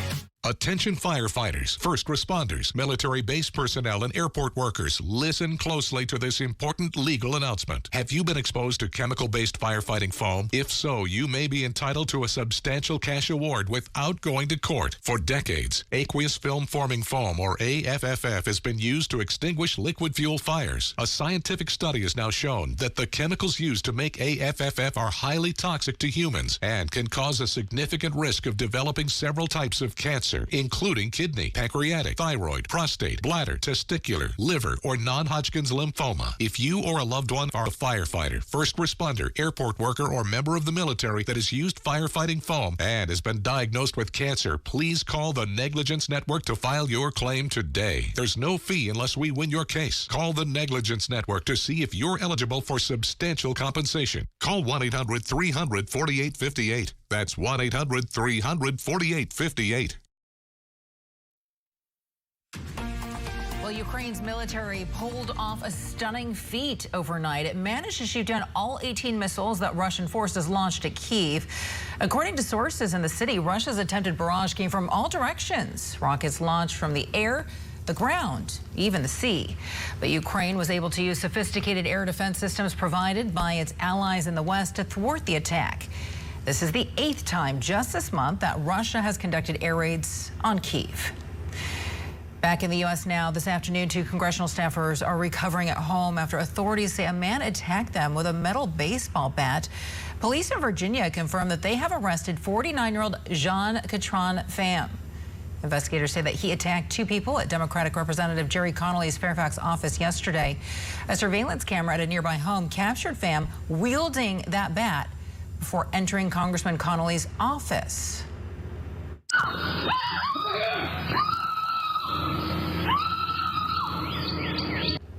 Scripps News correspondent Morris Sirianni with more now on the investigation and the calls for increased security at congressional offices. Yeah, it's really a shame. Capitol Police not releasing a motive just yet, so we don't know whether this attack was indeed politically motivated, but it definitely brings up the issue of security for lawmakers. Representative Conley said the suspect walked into his office there in Fairfax, Virginia yesterday morning and asked for him by name before assaulting 2 members of his staff. Now, Connolly wasn't there at the time. He was actually attending a ribbon cutting elsewhere in his district, but the congressman said the suspect then hit one of his senior aides in the head with that metal baseball bat before striking an intern on her first day of work. And the suspect didn't stop there. Listen to what Connolly had to say yesterday. He was denied access to more staff members he could hurt. He turned his fury on the office itself, and a lot of broken glass, destroyed computers, some furniture. Connolly calling the attack unconscionable. The 49-year-old suspect, you see him here, faces charges of malicious wounding and aggravated malicious wounding. His father telling CNN he suffers from schizophrenia. Connolly said he doesn't think there was a motive, adding, "I think we are talking about real mental illness." Well, this disturbing new video was taken shortly before the attack at Connolly's office. It shows the suspect chasing a woman who lives nearby with a baseball bat. Capitol Police Chief Thomas Manger testified last month that threats against members of Congress are up 400% over the past 6 years. So startling there. Now, in March, a staff member of Kentucky Republican Senator Rand Paul was stabbed in D.C. And then in February, police say Democratic Rep Angie Craig of Minnesota was assaulted in an elevator. That one also taking place in Washington, D.C. And then last October, a man attacking the husband of then House Speaker Nancy Pelosi with a hammer in the couple's home in San Francisco. Now, on the heels of the attack at his office yesterday, Representative Conley is calling for additional security funding to better protect lawmakers' offices in their districts. Again, thankfully today, both of his aides are okay. They were released from the hospital. All right, Maura, thank you so much for that report.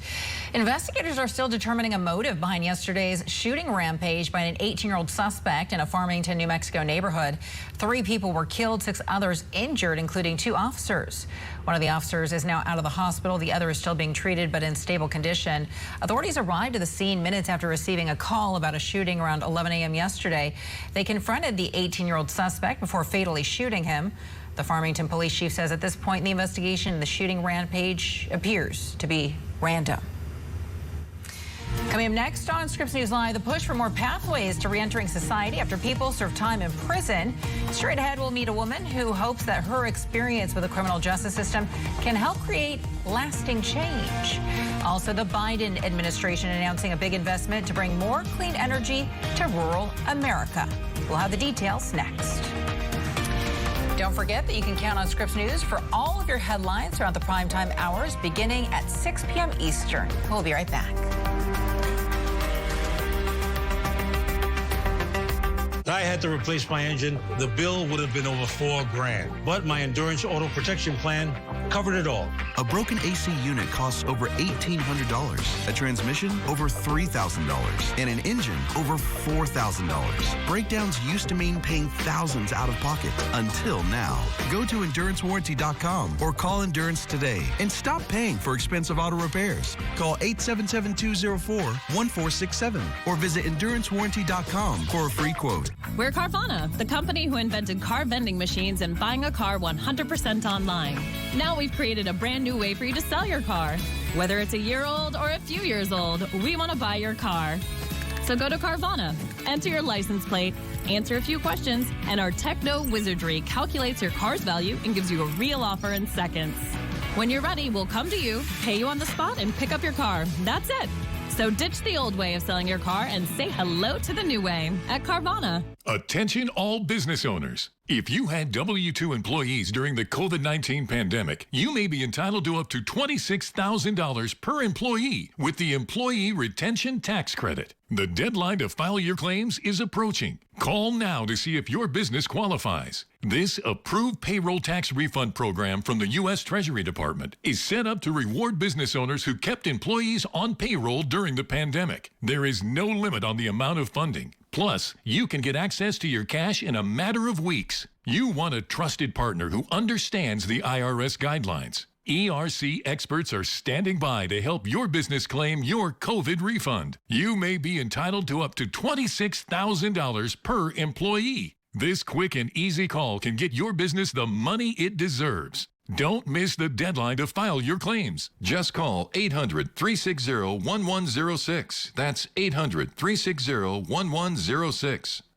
How can a photo become a vibrant part of your home? When you go to tryfracture.com and print your images directly on glass. Get beautiful depth and clarity on a sleek frameless print that's easy to hang and looks incredible in any space. Go to tryfracture.com now to save 20% on glass prints. I don't get paid until next week. I got you. I'm Dave, and I can spot you up to $500 of your future money instantly. Up to $500 instantly? What else is in my future? A new couch. Only! Get up to $500 instantly with Dave. These bats will come out. Oh my God. On a special 1 hour in real life. Do they know where they're heading tonight? Are they thinking of their past? I can feel her trembling. The goal to create something like a Google Translate for non-human languages. We're going to play back the call an elephant should respond. You ready? It's amazing.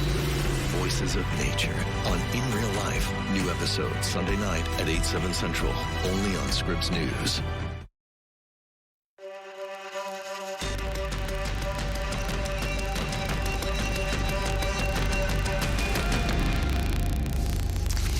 Welcome back to Scripps News Live. Our special series, The Truth About Crime, continues now with the story of Deanna Hoskins. Her professional career has been filled with accomplishments and titles: president, CEO, senior policy advisor, director. She's also a board member for the River City Correctional Center in Cincinnati. Now, as part of our series, Deanna opens up about her journey through the criminal justice system and reflects on what she wishes we all understood about people who have an arrest or conviction record like she does. I am Deanna Hoskins, President and CEO of Just Leadership USA, originally from Cincinnati, Ohio, currently residing in New York City. Growing up in Cincinnati, I was the only child for 18 years. I attended local Catholic schools. My mother was very engaged in me being involved in activities. I had to take ballet classes, go to the local arts community center, and be engaged while she worked. My grandmother was my primary caregiver during those hours that my mother worked, second shift typically. When I think about my first interactions with the criminal justice system, being a young individual around in elementary school, 6th or 7th grade, I had to defend myself because I was being bullied. And it was as if I went into a blackout in this fight, fighting for my life. And the police had to break us up, and I was maced. I was thrown in a police car, handcuffed, and taken to the local district for my parents to come pick me up. The second time I had interaction with the criminal justice system, again, was in high school, being bullied, had to defend myself. I didn't have interactions after those encounters at a young age. Did not happen again until I entered into and started playing around with drugs, crack cocaine at the time. I was arrested, released on bail, but subsequently sentenced to community supervision for 5 years, and within 6 months, I had violated that community supervision due to my drug addiction.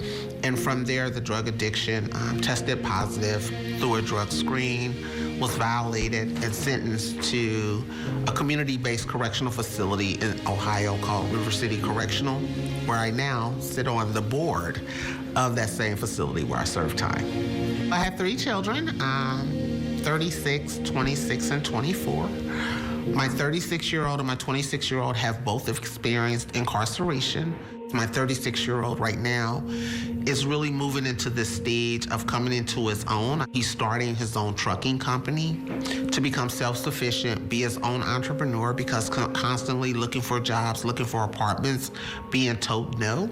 So how do you take matters into your own hand, but also empowering and supporting them? I was senior policy advisor at the Department of Justice. And a lot of people ask, how did a formerly incarcerated individual with a felony conviction become in a leadership position, a career position within the federal government? And one, it was the experience that had been built over the years around policy. I was managing the Second Chance Grant. I was founding director of the Hamilton County Office of Reentry in Cincinnati for our county commissioners. I threw my hat in the ring because the one thing I say is, if you don't throw your hat in the ring to apply for something, you'll never know. But you at least put your hat in the ring to give yourself a shot. So I applied for the position, and I was actually laying in my bed one day in 2015, and President Obama came on the television. Thank you, everybody. I've been talking. And he said that the federal government was moving to a fair hiring policy. They were banning a box on the federal applications, and that people who had been convicted of a crime had the opportunity to apply for federal employment. I don't know if it was coincidence, but 2 days later, I got a call to do an interview. What are prisons for? We have identified that correctional facilities, whether the name is corrections and rehabilitation, penal institutions, is a place where a person is removed from the community to be held accountable for action they've taken. If we truly believe that this is a process of rehabilitation and correction from a behavior, then an individual leaving those facilities should not be hindered from engaging in all civic engagements, engaging in employment and other opportunities. Prisons are ran by people in custody. There isn't enough staff to run a correctional facility. So when you're talking about kitchen staff, the majority of individuals in prison have worked in the kitchen to feed the population on the compound every day. They have worked in lawn care. They have worked in laundry. They are clerks to the administrative staff. They run the visiting hall. They run the vending machines. So every aspect outside of custody and security, individuals in prison have worked, so they leave facilities with skills. In my eyes, there is not a risk for employers to hire people who are formerly incarcerated. My goal is to empower women to be able to stand in their truth, fight for what they believe in, but also understand that they deserve to be cared for as well, and that sometimes we have to learn how to prioritize ourselves, even in the midst of this fight, without letting anything go, knowing we are top priority, and if we're not okay, nobody else will be okay. You can join us Thursday night for a Scripps News special. Del Walters hosts a live discussion with eye-opening insight from a panel of special guests. Again, that is Thursday night at 9 Eastern, 8 Central, only on Scripps News. All right, it is now 32 minutes after the hour. Veronica De La Cruz, great to see you today. Thank you so much for sticking with us. Let's get you caught up right now on the day's top stories. A 4-year investigation is criticizing the FBI's investigation of the ties between Russia and Donald Trump's 2016 campaign. Special counsel John Durham was appointed by the Trump administration, and he found the FBI relied too heavily on raw and unconfirmed intelligence. However, the 300-page report did not reveal any accusations of politically motivated misconduct, which Trump and his allies are alleging. 3 conservative appeals court judges will hear arguments tomorrow on whether a widely used abortion drug should remain available. All 3 have a history of supporting restrictions on abortions. The hearing comes after a Texas court ruling put the FDA's approval of mifepristone on hold. However, the appeals court rules the case is now expected to head to the Supreme Court. And the head of the company that makes ChatGPT is calling for government intervention to mitigate the risk of powerful artificial intelligence systems. OpenAI CEO Sam Altman testifying at a Senate hearing today. Initial concerns were that ChatGPT would help students cheat on their homework. But now there are broader concerns about AI spreading misinformation, violating copyright laws, and reducing the number of workers needed in different industries. So you might not give electricity a whole lot of thought, but today the Biden administration is making a big investment in big clean energy in rural America. Joe St. George has more on what's being called the largest federal investment in rural electrification since the 1930s. Well, it isn't the biggest political story in Washington this week, but it is something that could impact your community or a community near you in the near future. We're talking about electricity, and where does the energy come from that ultimately powers your home? On Tuesday, the Biden administration announcing a new effort to get rural electric cooperatives, co-ops, to use more renewable energy. About 52 million people get their power from an electric co-op. Those are smaller electric companies that typically serve rural America. Currently, about 22% of co-ops in the United States use renewable energy for their power. Coal and natural gas are the top sources. That's not good enough for the Biden administration, hence Tuesday's announcement allocating close to $11 billion from the Inflation Reduction Act to set up a new grant program to get electric co-ops to become more environmentally conscious, use more solar, more wind in their energy mix. Now, when you sit in a Biden administration briefing on this, they stress this is a good thing. More renewable energy will mean more jobs, cleaner air, especially in rural America. But we found out earlier this year in the middle of winter, in the middle of Iowa with snow on the ground, that not everybody is on board. Farmers in central Iowa telling me they don't want more wind in their county, and they don't want wind farms built. Farmers concerned about the impact turbines may have on their farmland, how it may impact future land uses, as well as what happens when one breaks down. All of this a reminder that the transition to using more renewable energy in this country is underway, but at times it can be complicated. Joe St. George, Scripps News, Washington. Well, for months now, we've been hearing about the national debt, the need to again raise the debt ceiling, and the dangers of default. What has been used as a political football could become a political time bomb if House Republicans don't allow the United States to pay its bills. Most of the national debt has come during the last 2 decades or so. There have been special circumstances under each administration, whether it be the wake of 9/11, the economic collapse of 2008, or the pandemic. There have also been various tax cuts and stimulus programs. President Bush essentially doubled the national debt at the time. It rose $8.7 trillion in 8 years under President Obama, and then almost $8.3 trillion under President Trump. Those 4 years add up to more than 26% of today's total. So far, more than $3 trillion under President Biden. Jennifer Haberkorn is the White House and congressional reporter for Politico, and she joins us now live. Jennifer, thank you so much for your time today. Thanks for having me. Jennifer, I want you to go ahead and break down this fight. How unprecedented is this, and is this purely political brinkmanship? Do we look at how much of the national debt was incurred under each administration to place blame? I'm not sure if we can break it down that way, but certainly this debt has amounted, like you said, over the past 2 decades. And now it's up to Congress and the White House to deal with it now that we're approaching this limit. You know, the closest comparison is probably 2011 when we came pretty close to default. You know, now we're about 2 weeks out from the supposed X date, the date when the federal government will exhaust its extra measures it took to stretch out how long it can keep borrowing money. And as we get closer, you know, that's when the markets could get more nervous. That's when lawmakers could get more nervous that we're going to approach this date and even surpass it. And I know what you're talking about. You're talking about in 2011 when John Boehner was trying to get President Obama to cut spending.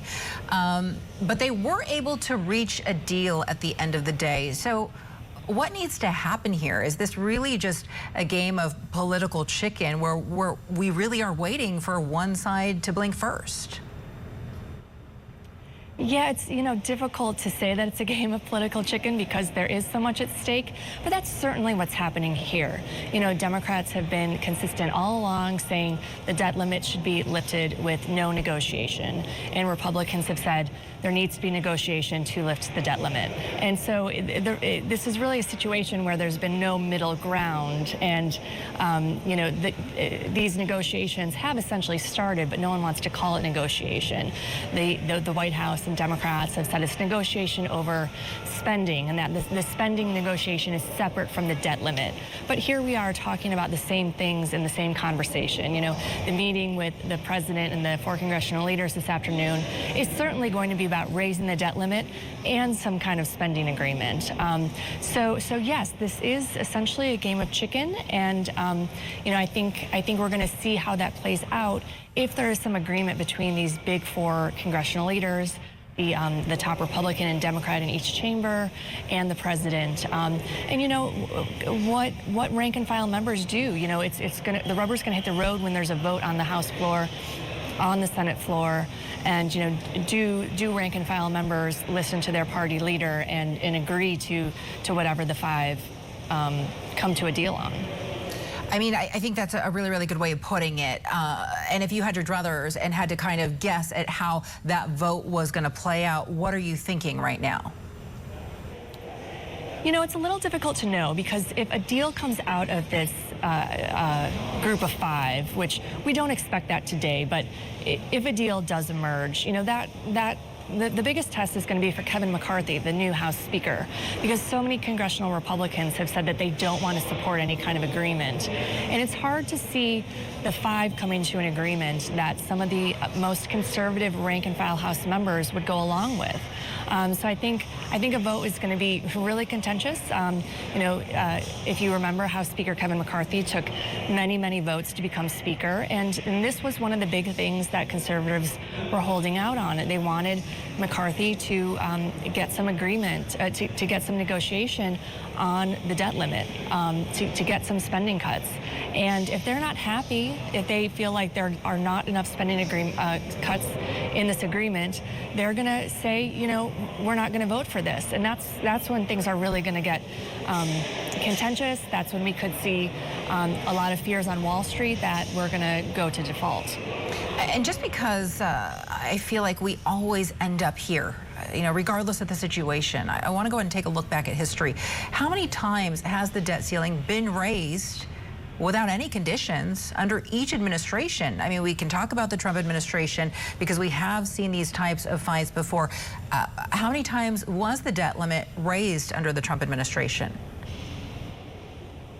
Most of the time it's raised pro forma, that members of Congress say, yes, we have to raise this. And the most significant counterexample to that is, like we said, 2011, when there was negotiation, and in fact, Vice President Joe Biden was the one who did it on behalf of the White House. So most of the time, the vast majority of the time, it's raised without negotiation.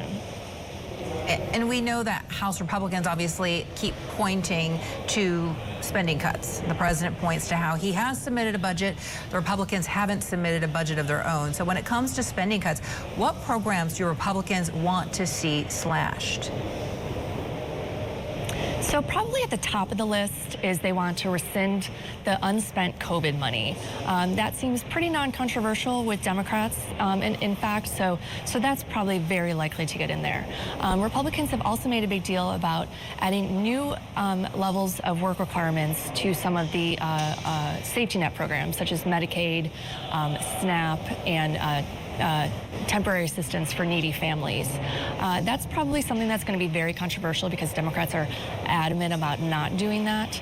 And then the most significant thing is probably going to be cross-the-line caps on spending. Republicans have made this a big priority. They want a lot of, I should say, pretty aggressive caps on spending for a long amount of time. Democrats seem to be warming to the idea of some kind of cap, but they want them for a shorter period of time.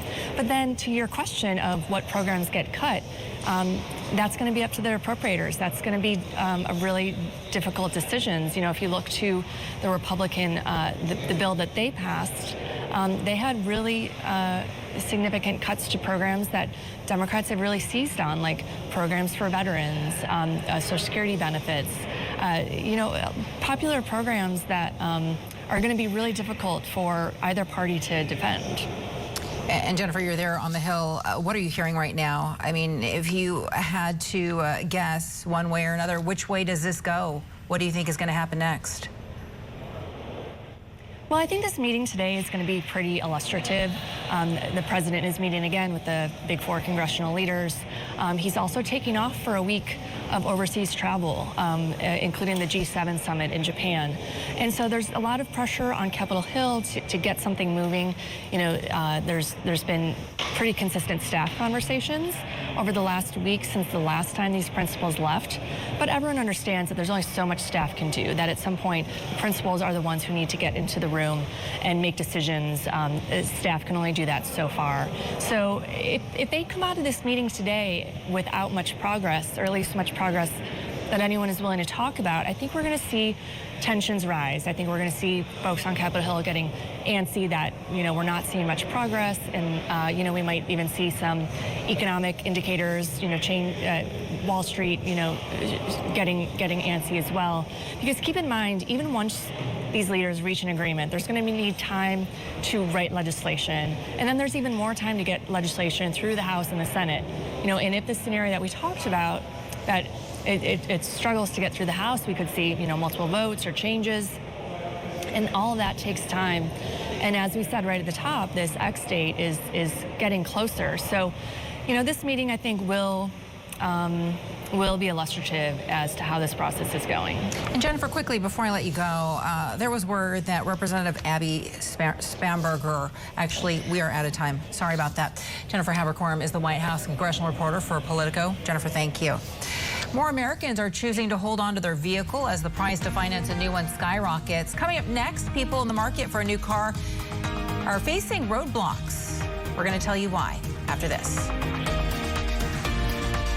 Do you spend hours maintaining your gutters? Save that time with LeafGuard's maintenance-free system. Call 1-833-2-GUTTERS. Mesh filters sit on top of your gutters, building up debris and eventually clogging. Then they need to be cleaned too. Honestly, your home should have been built with LeafGuard gutters. LeafGuard's wraparound hood deflects debris and keeps water away from your home. The one-piece seamless system is strong, 20% thicker than average, and built to last. Plus, LeafGuard is guaranteed to never clog for as long as you own your home. Right now, get a complete LeafGuard system for only $99 down, $99 a month, and $99 installation. You'll also receive a $100 Visa gift card with a free gutter inspection and in-home estimate. Damage from clogged gutters can cost you thousands. Never worry about clogged gutters again. Don't wait, you've still got time. Call 1-833-2-GUTTERS today. That's 1-833-2-GUTTERS. Attention all seniors. You can now get up to $50,000 for your funeral and other final expenses, including your credit card debt, with no medical exam, starting at less than $1 a day. Oh, honey, your dad and I can't stop talking about this baby that's coming. We've also been thinking a lot about our future. And no matter what, we want to make sure we aren't leaving you and your family with any of our debts. Just last week, we read that the price of a funeral can be $8,000 or more. Wow, Jeff and I definitely would not have the money to pay for that. And that's just a funeral. But you don't have to worry. We called, and with one phone call, we were eligible for $50,000 for our funeral and final expenses. Well, that's great, but don't you need to take a medical exam to qualify? You and Mom have some health issues. No. There's no medical exam, and we were able to get coverage right over the phone. And our rates can never be increased, our benefits can never be decreased, and our coverage can never be canceled. I'm so glad you made that call. Don't leave loved ones with your debt. Call 800-339-7996 now and see if you qualify for up to $50,000 for your funeral and other final expenses, starting at less than $1 a day. There's no medical exam, and you can be approved even if you have pre-existing health conditions. Your rates can never be increased, your benefits can never be decreased, and your coverage can never be canceled. There's no obligation. Call 800-339-7996 now. There's no paperwork, no hidden fees, and no waiting periods. And you can start coverage right over the phone, starting at less than $1 a day. Call 800-339-7996. That's 800-339-7996. 800-339-7996.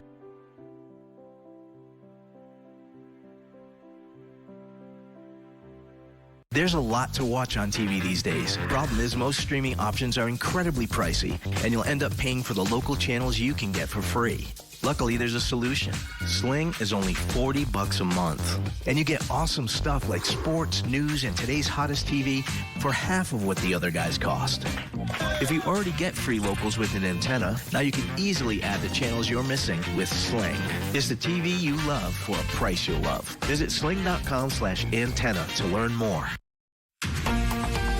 Hey there, welcome back to Scripps News Live. I'm Veronica De La Cruz. So auto loan rates have reached record levels and vehicles are more expensive than ever.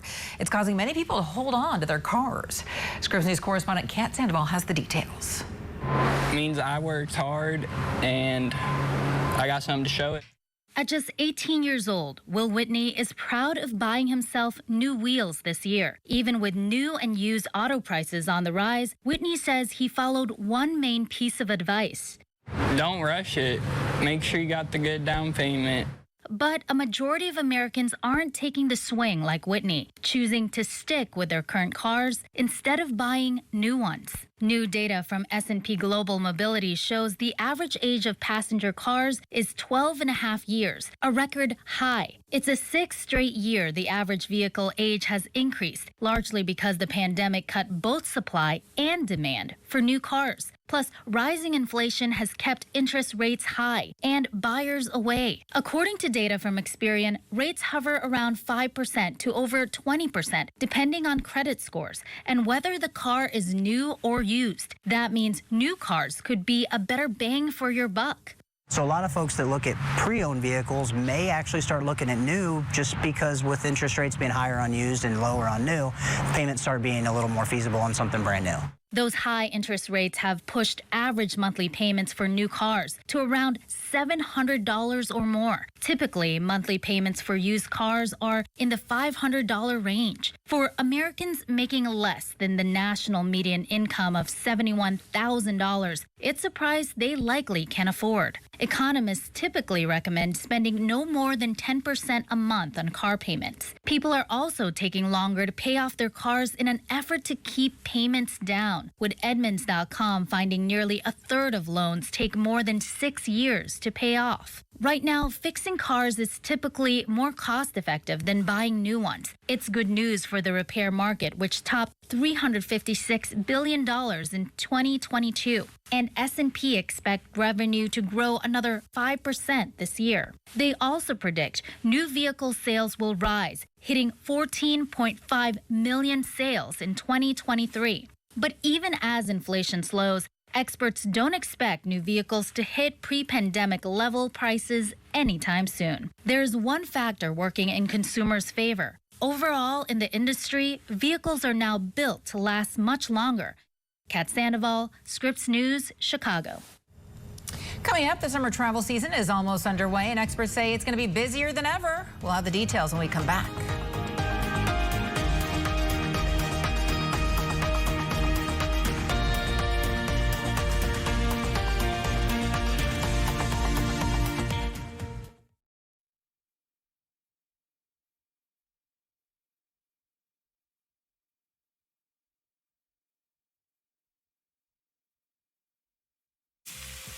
Wouldn't it be great if every meal was perfect? Not just big family cookouts or cozy dinners for two, but even those crazy busy everyday meals? With Omaha Steaks, you'll love every meal because we only deliver the best. The possibilities are endless, and perfection is always guaranteed. Visit omahasteaks.com/TV to order the perfect meal collection today for just $99.99 and get 8 burgers free. We need a small business loan fast. I got this. Loan Falcon! There's a better way to get a fast small business loan. Go to ondeck.com, and if approved, get your funds as soon as the same day. Your loan is on deck. Do you have a box of videotapes, film reels, or photos that are degrading? Legacy Box professionally converts them to DVDs, thumb drive, or the cloud. Legacy Box is simple and safe, with over 1 million satisfied customers. Visit legacybox.com. Every detail counts. That's why I live my life with Lexi B2 hearing aids powered by Bose. I value quality, cutting-edge tech, and performance. When I began experiencing hearing loss, I knew I needed the best of the best. Lexi B2 hearing aids powered by Bose are app-controlled and self-fitting, which means I can tune and customize them to my needs and preferences on the Lexi app and enjoy high-quality hearing. No appointment necessary. From ordering my first pair online to front door delivery and the secure, discreet fit. Lexi B2 hearing aids powered by Bose offer quality, convenience, and exceptional customer support at every step in my journey. If you're ready to elevate to the next level with world-class hearing, take the lead and call or order online at lexihearing.com to receive your Lexi B2 hearing aids powered by Bose today. Call 800-461-0637 today to find out how you can get your Lexis at 80% less than prescription hearing aid prices. A better banking app is right at your fingertips. Join millions of people downloading Dave, and you can get up to $500 instantly with extra cash. A lot of members get $160 or more. It's free, no interest, no credit checks, no late fees. Pay a small fee only if you want the cash right now. And leave a tip if you want to say thanks. Get up to $500 instantly. Download the Dave app now or go to dave.com today. At Rue La La, feel like $1 million without paying the price. Seize the deals on top names before they're gone. Get in to never miss out. Shop RueLaLa.com today. There's a world of free premium programming right at your fingertips. All you need to do is rescan your television using a digital antenna. Then enjoy a lineup of 24-hour news and entertainment channels. I'm kind of loving this. Visit thefreetvproject.org. Don't forget, we want to hear from you. You can call us on our Scripps News viewer hotline toll-free, 1-833-4SCRIPPS. Share your comments and story ideas. So the pain at the pump is easing. AAA is reporting the national average of a gallon of regular is nearly $1 less than this time last year. As of today, it's $3.53 a gallon. Last May, $4.48. Analysts say fears of a recession have kept oil prices lower. And cheaper gas offers some financial relief for people planning to go out of town for Memorial Day weekend. AAA predicting 42 million Americans will be traveling 50 miles or more during the weekend, which is a 7% increase from the year before. More than 37 million expected to hit the road, more than 3 million expected to travel by air. Experts say there's still a high demand for travel despite inflation. Desire to travel is high. It's back to what it was pre-pandemic. More people feel comfortable flying now. More people are booking trips ahead of time. And what that shows is that there's a demand for flights despite inflation. Have those plan Bs and plan Cs in effect, knowing that potentially you could run into delays or cancellations at the airport. Memorial Day weekend, AAA is predicting airports will be the busiest they've seen since 2005. And don't go anywhere. There's much more coverage to come in your next hour of Scripps News Live. I'm Veronica De La Cruz. Questions, comments, you can always send me a tweet. I'm at Veronica DL Cruz and Veronica De La Cruz TV on all other social media platforms. Follow Scripps News on Instagram, Twitter, Facebook, and on TikTok. Lauren Magrino is up next. Stay with us.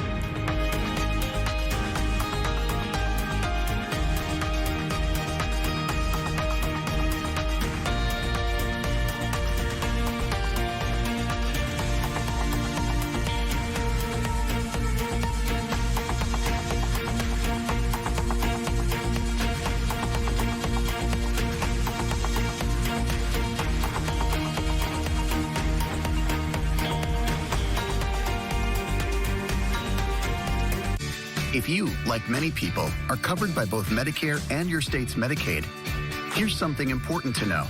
Now you could get even more health benefits than you already have. It's the United Healthcare Dual Complete Plan. To find out if you or someone you care about is eligible, it's easy. Call now to talk with us. We can explain it all and answer your questions. Medicaid gives you benefits, and Medicare gives you some too. But a dual complete plan can add even more benefits and features compared to original Medicare. You'll have lots of doctors and hospitals to choose from. $0 copays on all covered prescriptions, including brand names. And depending on where you live, you could enjoy other benefits too, like more dental care and rides to and from your doctor or pharmacy. Most plans even give you up to $300 a month to help pay for covered over-the-counter products, groceries, and new this year, utility bills. And best of all, with this plan, there's no extra cost to you. Remember, if you have Medicare and Medicaid, chances are you could get a dual complete plan. So call now to talk with us. Our agents are available to help. We know healthcare can be confusing. United Healthcare can straighten things out. And with over 40 years of experience, you can count on us to be there for you. With a dual complete plan, you could have a wide choice of doctors to choose from. $0 copays on all covered prescriptions. Help paying for covered over-the-counter products, groceries, and utility bills. More dental coverage, too, all at no extra cost. If you have both Medicare and Medicaid, you may be eligible for dual complete. So call the number on your screen now to see if you're eligible or to enroll. There's more for you with the United Healthcare Dual Complete Plan.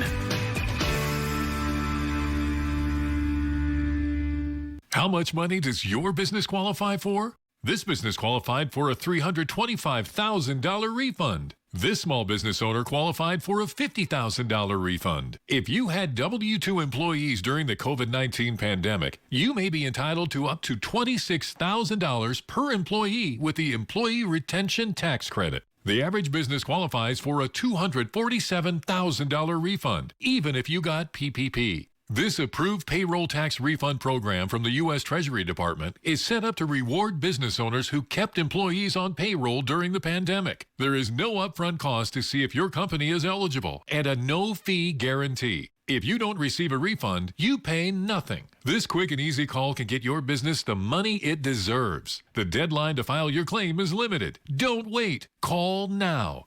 Just call 800-314-2395. That's 800-314-2395. When Lila was ready to sell her ring, she sent it to Worthy, where they took care of everything and auctioned it on her terms. Then, Worthy sent Lila her money. You're worthy of more. Get started at worthy.com. This bakery needs new equipment fast to keep up with demand. So they're going to OnDeck, the online lender that makes it easy to choose your loan and, if approved, get funds as soon as the same day. Your loan is on deck.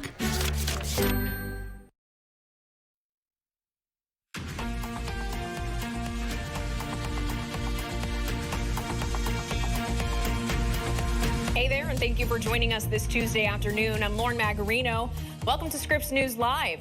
Time is running out for lawmakers to agree on a new debt limit. I sound like a broken record. President Biden and congressional leaders are expected to meet for a second time this afternoon.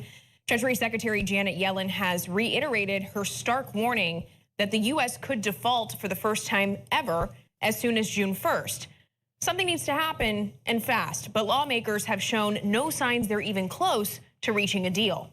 We have team coverage on the ongoing negotiations. White House correspondent Haley Bull is watching developments from the White House. But we start with congressional correspondent Nathaniel Reed on Capitol Hill. There's a lot riding on the White House meeting between President Biden and congressional leaders later this afternoon. If a deal on the debt limit isn't reached, it could mean that Social Security payments would be delayed. Military payments could be severed or potentially delayed. Interest rates in the United States could rise, and the very fabric of the U.S. economy could be thrust into either a recession or greater turmoil. So there is a lot that is riding on this meeting. However, if you listen to what Kevin McCarthy, the Speaker of the House, has been saying, he's not optimistic that Democrats are anywhere close to reaching a deal with Republicans. Are you optimistic about the debt ceiling talks today yielding results? Things don't change. The president is the president of the United States. He can make that decision one way or another, but all I know is we got 16 more days to go. I don't think I'd spend 8 days somewhere out of the country. And time is running out. There's just days before we hit that crucial X date of June 1st. Treasury Secretary Janet Yellen has drilled down on the potential for the U.S. defaulting for the first time in American history on June 1st. Whatever deal is reached between Democrats and Republicans is going to have to be bipartisan. Remember, the House of Representatives is under Republican control. The Senate's under Democratic control. An eventual compromise would have to pass in both chambers to go to President Biden's desk. President Biden also headed out of town to the G7 tomorrow to represent U.S. interests abroad. That just brings us even closer when he returns to that potential June 1st date. I said it myself back in February, that the only way forward is spending negotiations between the president and the speaker. Speaker McCarthy is right. The Senate Democrat majority has to pass a bill to raise the debt ceiling. The House Republican majority has. So that's where the solution to this looming crisis will be found. And given the tight deadlines and the need for bipartisan compromise, there is a lot riding on this White House meeting between President Biden, Speaker McCarthy, and congressional leadership later today. Nathaniel Reed, Scripps News, Capitol Hill. White House correspondent Haley Bull continues our team coverage from the White House. Good afternoon, Lauren. Today's meeting is significant, with the president expected to travel overseas later this week for the G7 Leaders Summit in Japan. But as the pressure mounts to find a solution before the country reaches early June, when experts have warned of potential defaults. Now, ahead of this afternoon's meeting, there are no indications or signs of an agreement, but we're keeping an eye for any signs of progress in these talks. Now, this morning, Treasury Secretary Janet Yellen reiterated that Congress needs to act ASAP, really painting a dire picture if the country does default. Yellen warned of economic and financial catastrophe that would set back progress. Yellen also described potential impacts on things like job losses, the ability for the federal government to make payments to Americans on critical government services, and financial system foundations. Now, between last week and this afternoon's meeting, staff have been having discussions. Now, while House Speaker Kevin McCarthy has not yet felt movement in the talks so far, the White House has previously called them productive, and over the weekend, President Biden said he remained optimistic. Now, McCarthy has pointed to things like unspent COVID money and work requirements for government aid, but the White House has really remained mum on what has been talked about in these discussions. Biden has said he is waiting to hear the exact proposals, but really noted a different view for Medicaid than other programs. We've got other priorities that we've laid out in the budget. We would like to see more spending on things like on childcare, or on paid leave, or on other things that would be good for families and also good for the American workforce. We think we have a better approach to dealing with the economic climate right now, where we have a record low unemployment rate. We have a lot of new investments coming thanks to the bills that the president passed in the last 2 years. What we need to do is build on that momentum. Now, throughout this, the White House has remained consistent that they don't want to negotiate the debt limit, but rather have separate conversations on budget and appropriations. We are expecting that meeting with congressional leaders and the president and vice president in the Oval Office later this afternoon. And again, we'll be closely watching for any signs of progress. Lauren. Ukraine's military pulled off a stunning feat overnight. It managed to shoot down all 18 missiles Russian forces launched at Kyiv. According to sources in the city, Russia's attempted barrage came from all directions. Rockets launched from the air, the ground, even the sea. But Ukraine was able to use sophisticated air defense systems provided by its allies in the West to thwart the attack. And this is the 8th time just this month Russia has conducted air raids on Kyiv. U.S. intelligence officials believe the war in Ukraine is creating an unprecedented opportunity to recruit Russian spies. The CIA has posted a highly produced cinematic video on its new channel on Telegram. It also appears across other platforms, including YouTube, Instagram, and Twitter. The video offers instructions to dissatisfied Russians on how to get in touch with the agency anonymously and securely. Это та жизнь, о которой я мечтал. тот путь, который я себе выбрал. About 2 months into the war, the CIA posted step-by-step instructions for would-be Russian informants on how to avoid detection. Officials said there was enough success with that effort to make another push now. A 4-year investigation is over, and a special counsel has found the FBI rushed into its investigation of ties between Russia and Donald Trump's 2016 campaign. John Durham, who was appointed by Trump-era Attorney General Bill Barr, found the agency relied too heavily on raw and unconfirmed intelligence.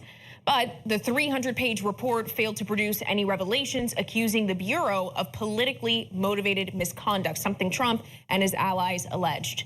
National political correspondent Kevin Cirilli has more from Washington.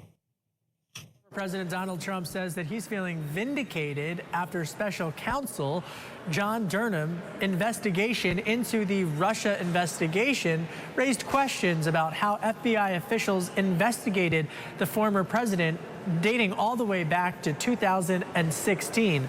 According to the report, quote, an objective and honest assessment of the strands of information should have caused the FBI to question not only the predication for Crossfire Hurricane, but also to reflect on whether the FBI was being manipulated for political or other purposes. Unfortunately, it did not.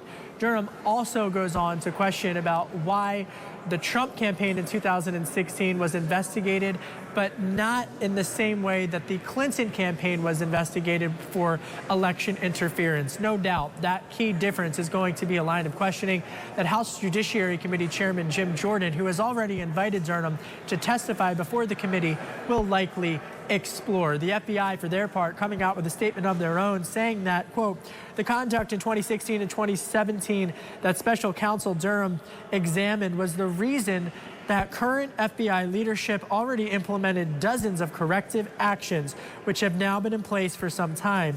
They go on to say that if those reforms have been in place in 2016, the missteps identified in the report could have been prevented. Trump taking to the ultra-conservative social media platform Truth Social and praising the findings of the report.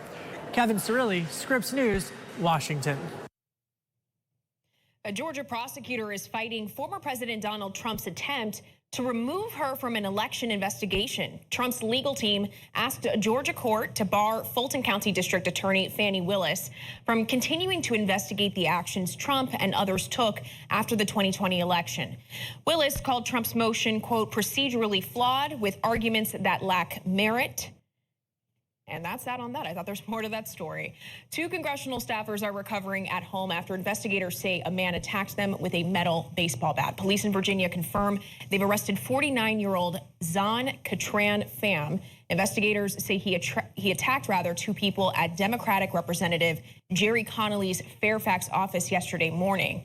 A surveillance camera at a nearby home captured Pham chasing a woman while carrying that bat shortly before entering Congressman Connolly's office.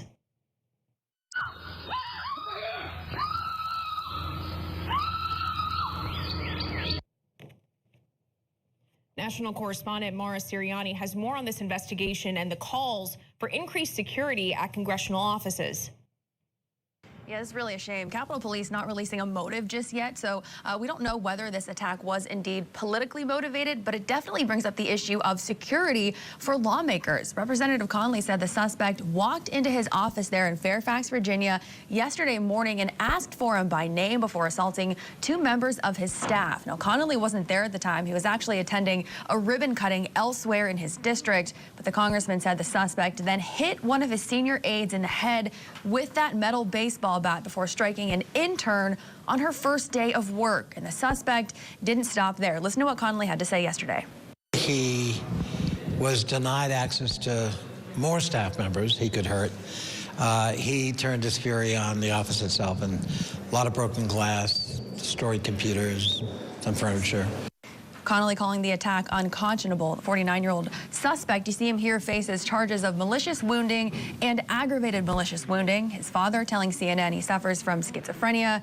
Connolly said he doesn't think there was a motive, adding, "I think we are talking about real mental illness." Well, this disturbing new video was taken shortly before the attack at Connolly's office. It shows the suspect chasing a woman who lives nearby with a baseball bat. Capitol Police Chief Thomas Manger testified last month that threats against members of Congress are up 400% over the past 6 years. So startling there. Now, in March, a staff member of Kentucky Republican Senator Rand Paul was stabbed in D.C. And then in February, police say Democratic Rep Angie Craig of Minnesota was assaulted in an elevator. That one also taking place in Washington, D.C. And then last October, a man attacking the husband of then House Speaker Nancy Pelosi with a hammer in the couple's home in San Francisco. Now, on the heels of the attack at his office yesterday, Representative Conley is calling for additional security funding to better protect lawmakers' offices in their districts. Again, thankfully today, both of his aides are okay. They were released from the hospital. Investigators are still determining a motive behind yesterday's shooting in a Farmington, New Mexico neighborhood. 3 people were killed, 6 others were injured, including 2 officers. One of the officers is out of the hospital. The other is still being treated, but in stable condition. Authorities arrived at the scene minutes after receiving calls about a shooting around 11 a.m. yesterday. They confronted the 18-year-old suspect before fatally shooting him. One witness says it was a chaotic scene. So I went in the backyard to see what was going on, and then that's when I heard multiple rounds start going off. And then I came back inside. I called him because I was like, I swear I heard gunshots or something's going on. And then I looked out my window, and then all my neighbors were out, and they're all freaking out. So then I just stayed inside and waited for him to come home. And that's when I figured out everything was going on. The Farmington police chief says at this point in the investigation, the shooting rampage appears to be random. Calls are growing for authorities to determine whether the deadly shooting at a Texas mall was racially motivated. Officers say the shooter expressed neo-Nazi beliefs on social media, but it appears he targeted the location rather than a specific group of people. Multiple Asian American organizations call that assessment outrageous. 8 people died in the May 6th attack in Allen. It's a diverse Dallas suburb with a large Asian American population. Among the victims were a Korean American family and an engineer from India. You can find deeper dives on all of these stories and more online. Check us out at Scripps News on Twitter, Instagram, Facebook, and TikTok. Still ahead, the water crisis in Flint, Michigan. It came to light nearly a decade ago, but there are still problems. The Scripps News investigative team went in and found a wide range of broken promises. And we want to hear from you. You can call us on our Scripps News viewer hotline, toll free at 1-833-4-SCRIPPS. Share your comments, share your story ideas with us anytime. Will you pause it real quick? Just sold the car to Carvana. What? All I had to do was answer a couple of questions and got a real offer in seconds. Then they just picked up the car and paid me right on the spot. Sell your car at Carvana.com today.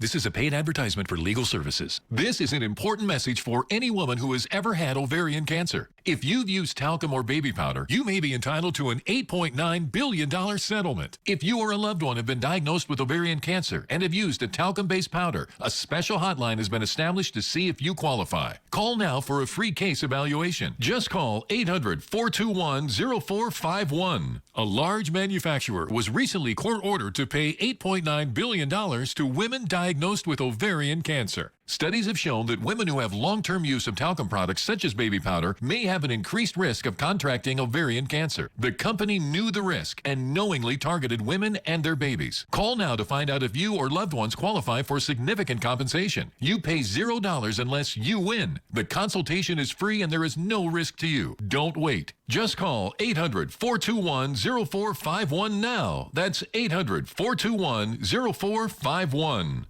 If you're living with diabetes, this sound may save your life. A continuous glucose monitor provides glucose readings and alerts you in real time to potential lows and harmful spikes without painful finger sticks. It's easy, convenient, and proven to lower your A1C. If you administer insulin, you may qualify for a continuous glucose monitor at no cost to you. Call now. It could save your life. Just call 800-233-6176. This new GCM technology immediately eliminates your pain and helps you make better diabetes treatment decisions. That means no more guessing. It's easy to see your glucose number any time of the day. Call now and get free shipping. Plus, we'll bill your insurance company for you. Satisfaction guaranteed. Don't wait until it's too late. Take control of your diabetes now. Just call 800-233-6176. That's 800-233-6176.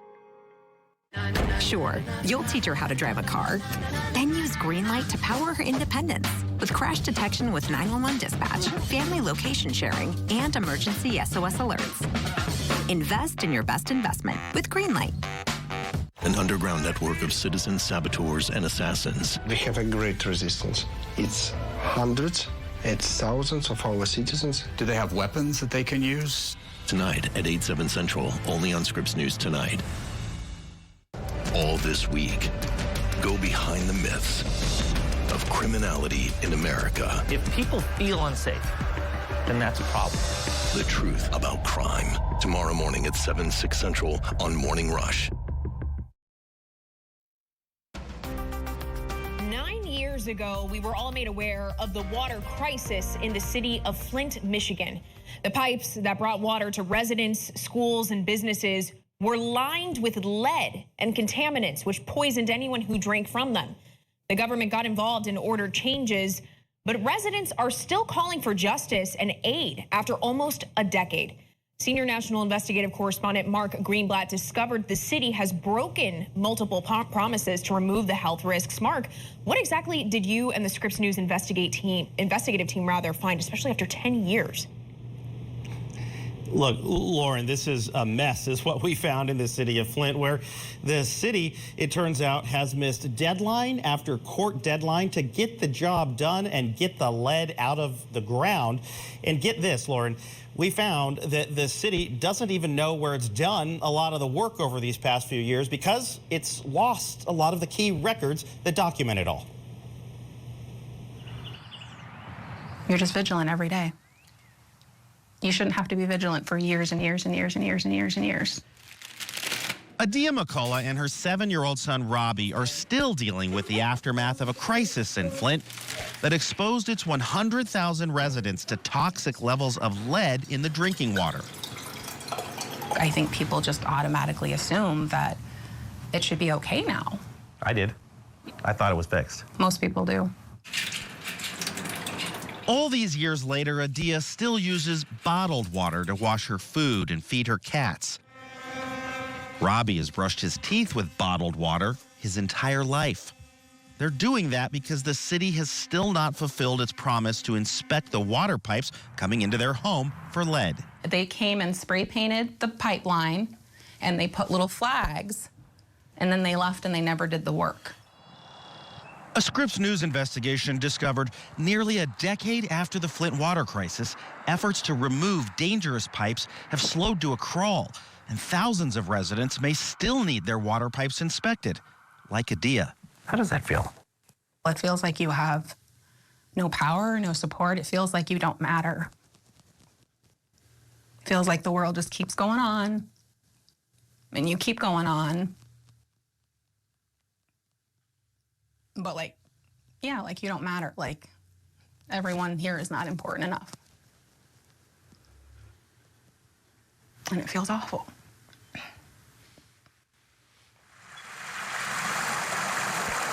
The problem started 9 years ago in 2014 when officials switched the source of the city's water in a cost-cutting move to the highly polluted Flint River.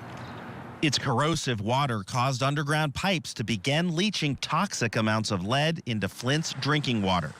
As part of a settlement with Flint residents, the city was required to find and replace every lead water line. The court-ordered deadline for the entire project was January of 2020, more than 3 years ago. Just this past February, a federal judge determined the city has violated and is violating the settlement agreement and concluded it has not done what it has promised to do. And all along, the city could have tapped further into $100 million in state and federal funds set aside in that settlement for Flint to get the lead out. But our Scripps News investigation found that the pace of inspections has dropped more than 95% from a peak in 2018.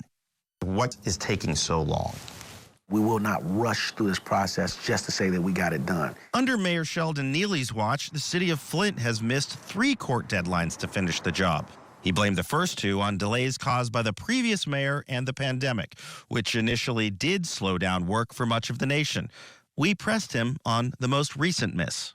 And then there was another deadline after the pandemic started, and that was in September of 2022. You got the data in front of you. Deadlines were set and deadlines were missed. I admit to that, right? Some could be contributed to me and some could be contributed to other pieces, right? Early in his term, Mayor Neely's own administration cited the historic lack of proper record keeping for the city's failure to get the job done. But 3 years later, we discovered the city still does not know where its own contractors have carried out much of the work. Does the city know where work has been done? In many cases, we're evaluating that today.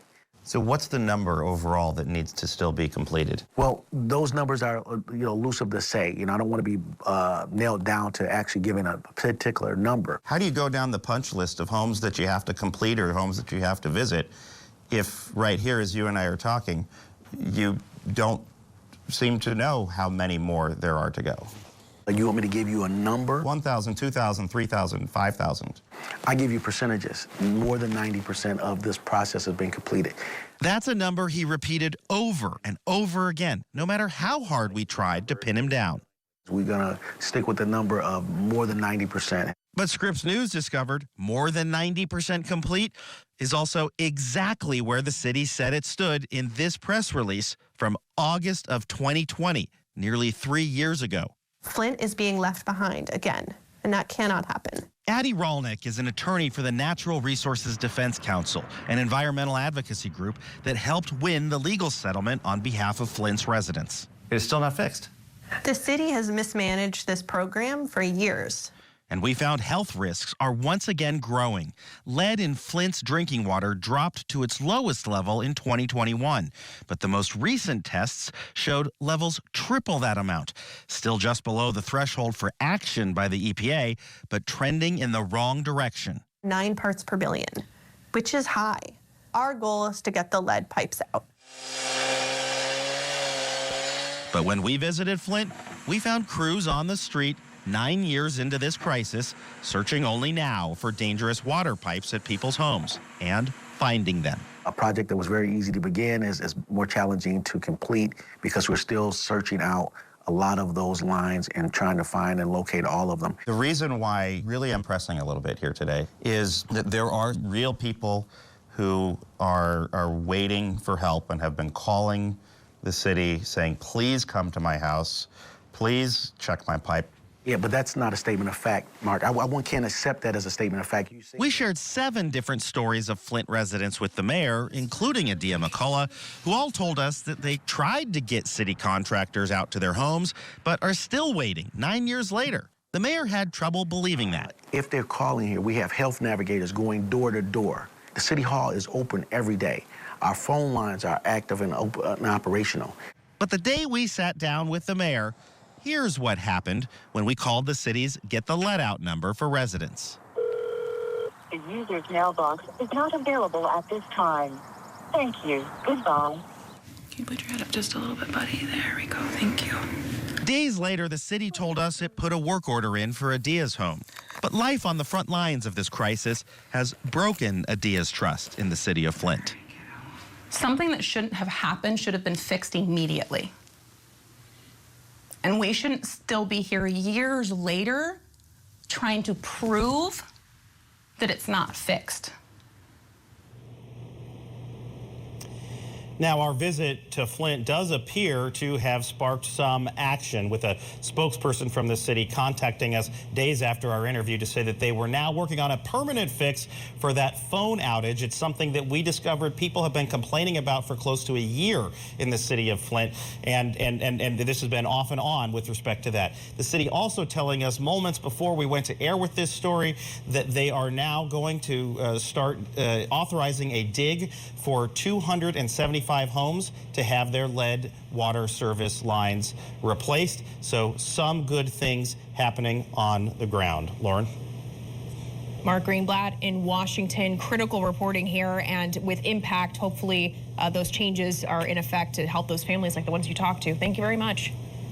You bet. You may not give electricity a whole lot of thought, but today the Biden administration is making a big investment in big clean energy in rural America.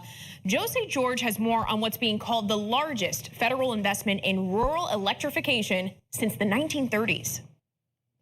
Well, it isn't the biggest political story in Washington this week, but it is something that could impact your community or a community near you in the near future. We're talking about electricity, and where does the energy come from that ultimately powers your home? On Tuesday, the Biden administration announcing a new effort to get rural electric cooperatives, co-ops, to use more renewable energy. About 52 million people get their power from an electric co-op. Those are smaller electric companies that typically serve rural America.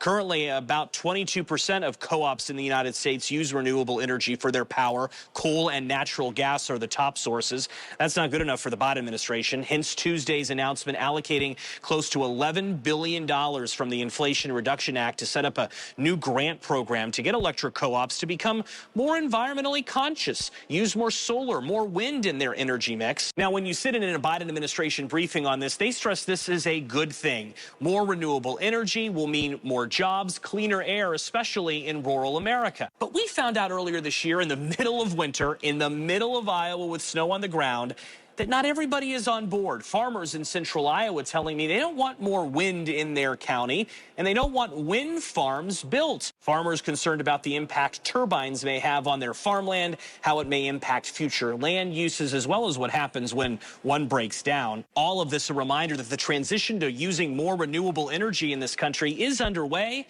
but at times it can be complicated. Joe St. George, Scripps News, Washington. More Americans are choosing to hold on to their vehicles as the price to finance a new one skyrockets. Up next on Scripps News Live, people in the market for a new car share the roadblocks they're facing.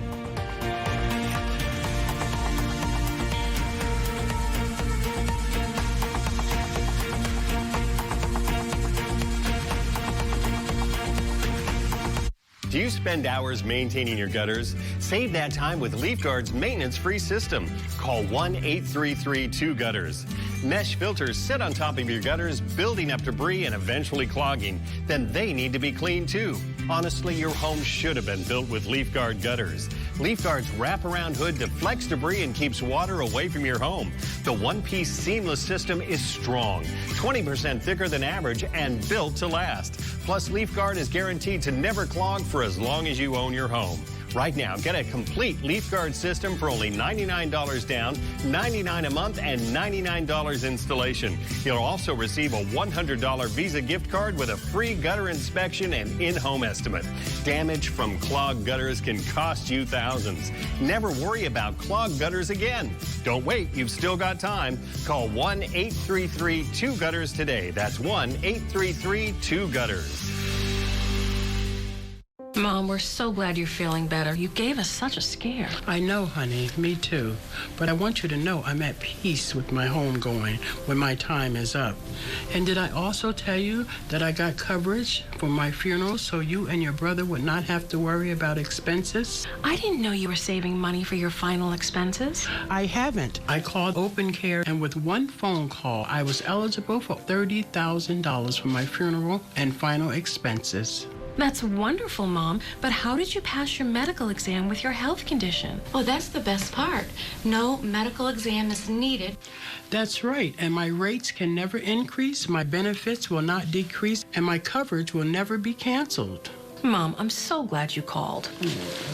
You can now get up to $30,000 in life insurance coverage to help pay for your funeral and other final expenses. There's no medical exam, and you can be enrolled with just one phone call. Your rates can never be increased, your benefits can never be decreased, and your coverage can never be canceled. Call the number on your screen now and see how a final expense life insurance plan can help you. We don't want to leave our loved ones with debt. The cost of a funeral can be $8,000 or more. A final expense life insurance plan will pay up to $30,000, which can be used for funeral and other final expenses. Call 800-790-5695 now for your free information. You can now get up to $30,000 in life insurance coverage to help pay for your funeral and other final expenses. There's no medical exam, and you can be enrolled with just one phone call. Your rates can never be increased, your benefits can never be decreased, and your coverage can never be canceled. Call the number on your screen now and see how a final expense life insurance plan can help you. There's no obligation. Call 800-790-5695. That's 800-790-5695.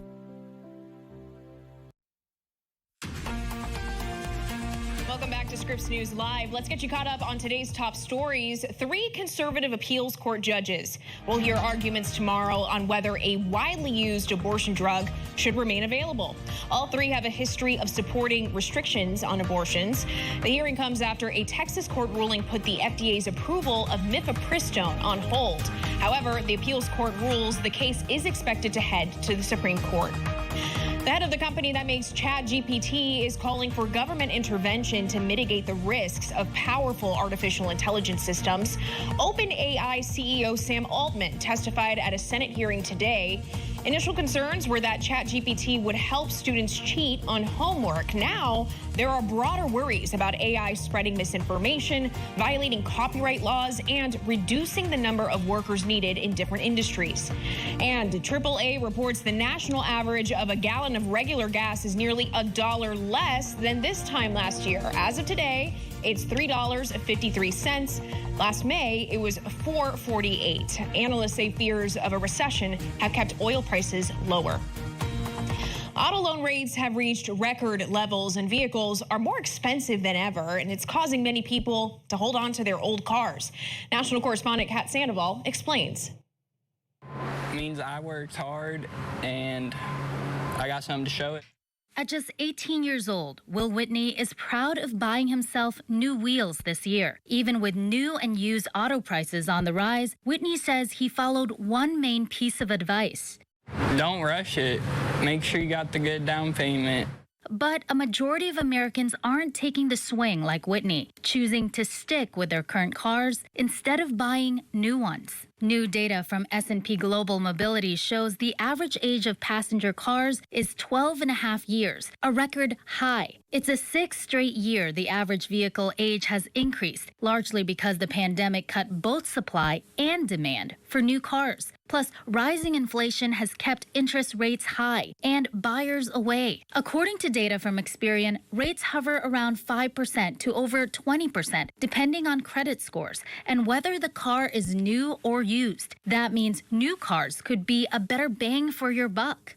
So a lot of folks that look at pre-owned vehicles may actually start looking at new just because with interest rates being higher on used and lower on new, payments start being a little more feasible on something brand new.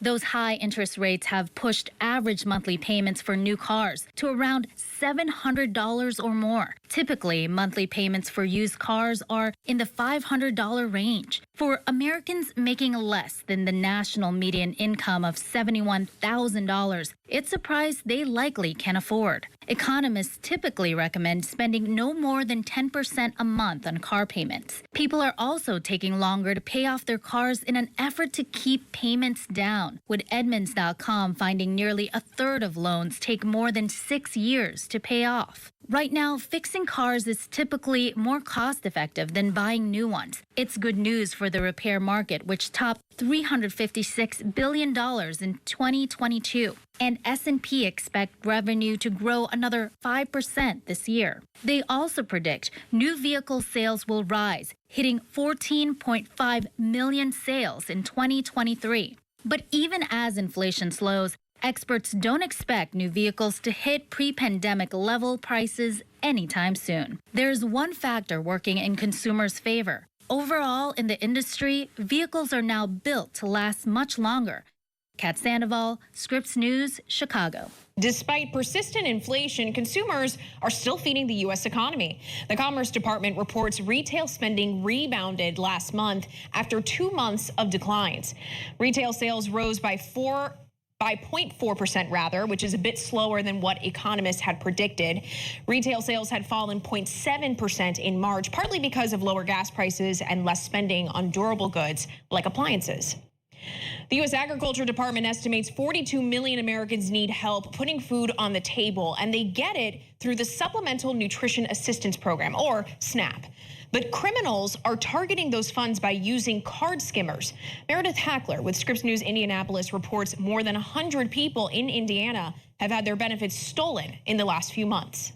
Everybody that is receiving SNAP benefits should know about this. Bonita Edwards is a single mom of 2. She relies on food stamps to feed her children. I get mine at the beginning of the month, and it happened the same exact day that they were loaded onto my card. Edwards, like over 100 other Hoosiers, had her SNAP benefits stolen off of her EBT card. So I went to Kroger earlier that morning, and then I went to Walmart on 56th Street, the neighborhood Walmart, and that's where the last store I went to before anything happened. According to the Indiana Family and Social Services Administration, they believe that the benefits are being stolen through card skimmers or duplicators oftentimes found at stores across the country, a growing problem according to a cybersecurity expert I spoke with. It's a very common and very significant issue, actually, that has been increasing over the last 5 to 10 years in particular, and a lot of credit cards are being skimmed and skimmed quite extensively. Emily Weichert Bryant is the executive director for Feeding Indiana's Hungry. They advocate for those who are food insecure. She says there's only one piece of advice they have for SNAP recipients at this time. If you change your PIN number, you're less likely to have your benefits skimmed in a situation like that. But it's not a fail-safe. It's not the perfect solution, but it's the best advice that everyone has at the moment. The federal government is working to address this national issue. Last year, a law was passed to protect and replace SNAP benefits that were stolen. Indiana has submitted their plan for reimbursement. However, it'll be a while before recipients can expect their benefits to be reimbursed. USDA is sorting through them to make sure what they're proposing is workable, is a good solution. So as of yet, they don't quite know when they would expect those benefits to come out, but they would have to wait to get that approval from USDA. In Indianapolis, I'm Meredith Hackler reporting. Still ahead, more and more migrants are avoiding the land border and trying to cross into the U.S. by sea. Border agents will show how risky the attempts can be. Plus, one immigrant shares the harrowing story of his family's escape from communism and how it led to a sweet success story.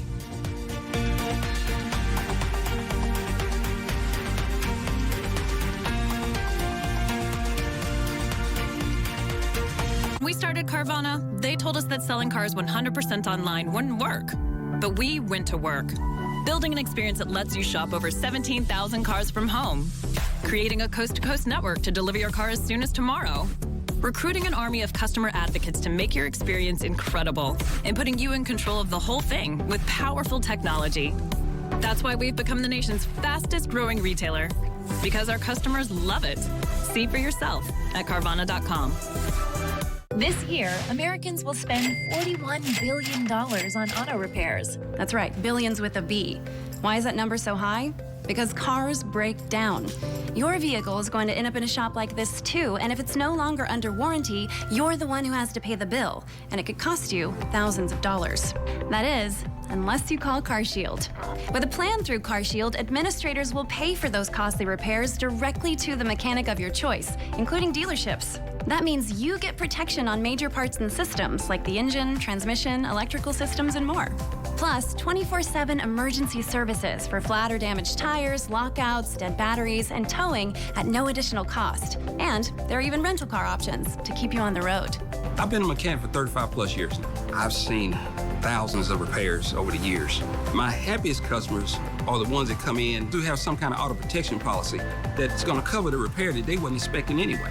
I feel great about recommending CarShield to everybody I see. CarShield has a rich history of dependability, reliability, and success, and has been featured on leading networks like ABC, CNN, Fox News, and more. CarShield is America's most trusted auto protection company.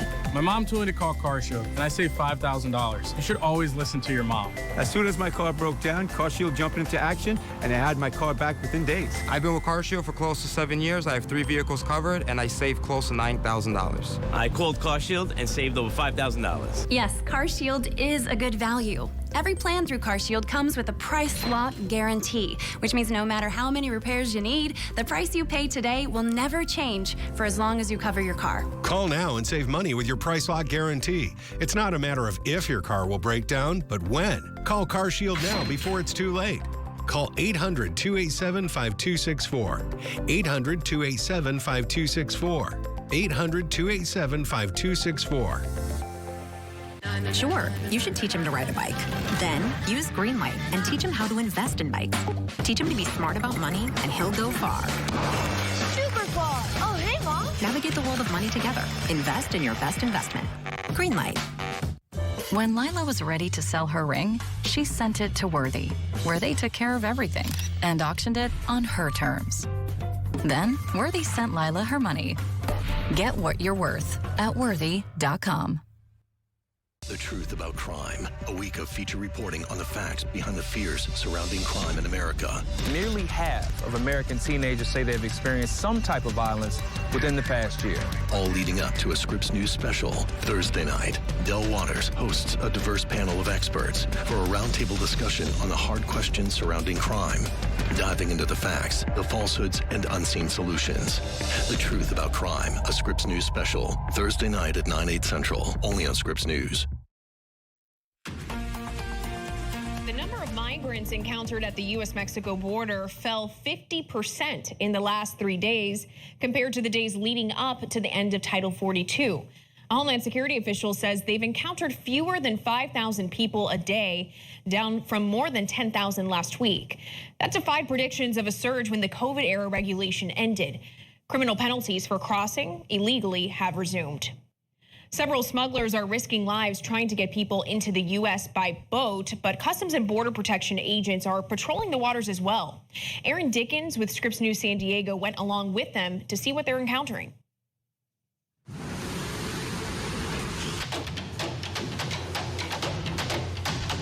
Like the beat of a drum, this boat can go 60 miles per hour over the waves.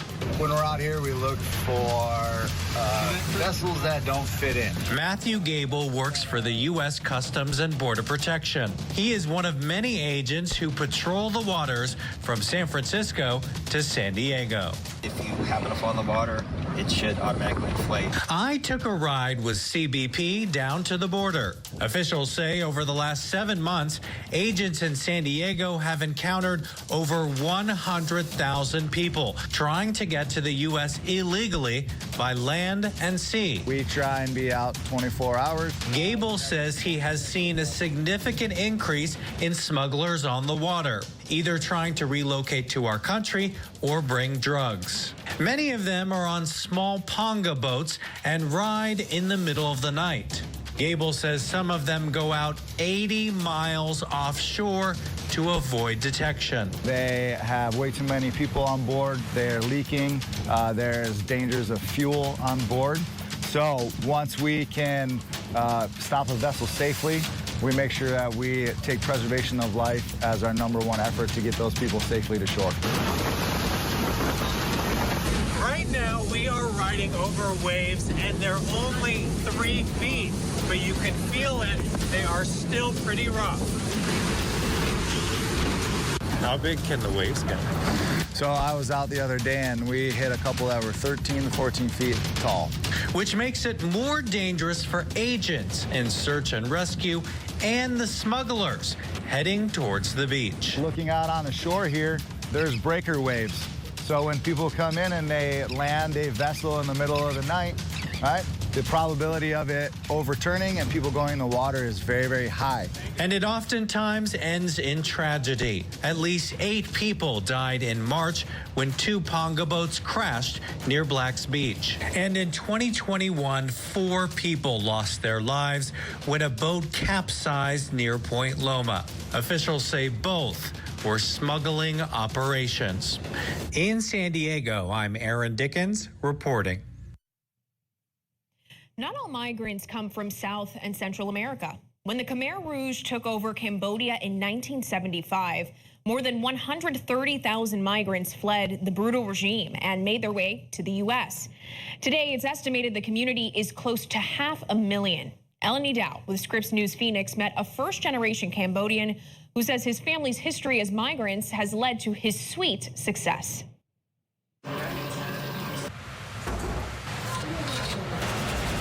It's an hours-long process to make these guys. Tempe's Donut Parlor is filled with fluffy, glazed, doughy goodness, made fresh by Chayatan and his team. These sweet circles aren't meant for just commodity. There's history behind the family business. My mom's family of 13, 3 survive out of the 13, and this is her immediate family, so all her siblings, and sorry, I get kind of teary when I talk about it, but from there, then we had to come through the immigration process. Chaya's mom, Michelle, escaped the Cambodian genocide in the late 1970s.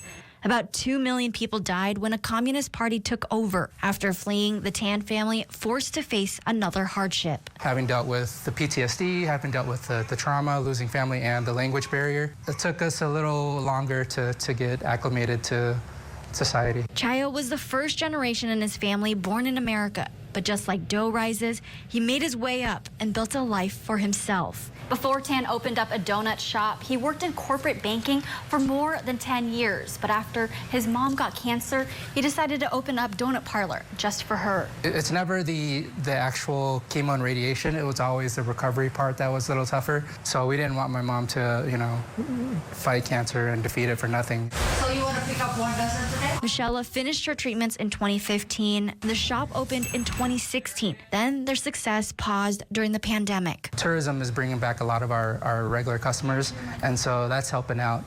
But we're still missing a big chunk of our customer base. And as we know in baking, you can't rush perfection. It's the moments that the Tan family has to sit in patience through all their hardships to hopefully reach that sweet success again. Don't forget your family history and all the hardships and the struggles they went through, because it's going to help you overcome, and maybe help your family, your kids overcome any obstacles that you might come across. In Tempe, I'm Eleni Dow for Scripps News. What an amazing story. Ahead on Scripps News Live, it's graduation season. We'll dig into the numbers to find out what students are pursuing after high school.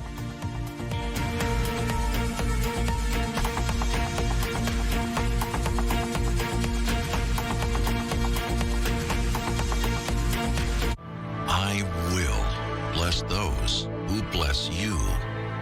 Here in Israel and across the former Soviet Union, there are thousands of destitute elderly Jews who are alone and in need of basic food. They desperately need your help. Ramazia is a Holocaust survivor. She keeps saying, my refrigerator is empty. Wow. She's embarrassed to ask for help.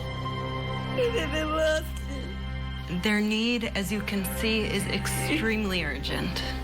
Right now, you can give a gift of life of $25. The International Fellowship of Christians and Jews will bring comfort and food to Ramzia and thousands of others.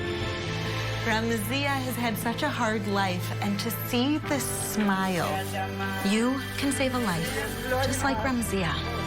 I'm partnering with the International Fellowship of Christians and Jews. This trusted ministry is giving Christians like me a way to tangibly bless Jewish people who are in need around the world. A life-saving $25 gift helps send a volunteer with one urgently needed survival food box. Without your response, their pain and suffering will continue. For less than $1 a day, you can say, I will bless and comfort the Jewish people.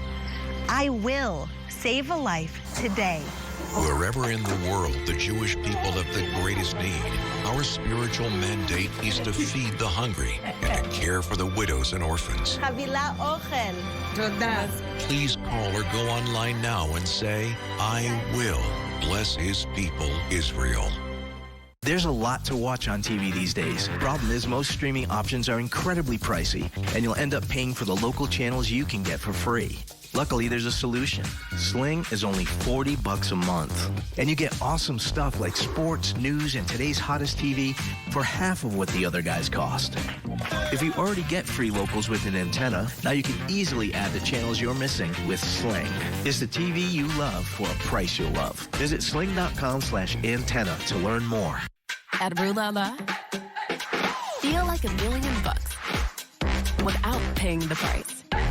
Seize the deals on top names before they're gone. Get in to never miss out. Shop RueLaLa.com today. This is The Upside, where we shine a light on the brighter side of news. With authority. This is my purpose. Anybody can do it. These are the stories of good people doing great things. Weekday mornings at 5:30, 4:30 Central on Scripps News. Thousands of high school students will graduate in the coming days, embarking on a new chapter, setting the stage for the rest of their lives. No pressure, whether it's going to college, taking a gap year, or another path. Mary O'Connell with Scripps News Tampa takes a look at what students plan to do once they cross that stage. The sky's the limit for the class of 2023. On Monday, these students walked across the stage at Tropicana Field, becoming official graduates of St. Pete's Gibbs High School. I feel amazing. I'm done. I did it. These grads are dreaming big for their futures, too. I want to become a homicide detective. Be a lash tech.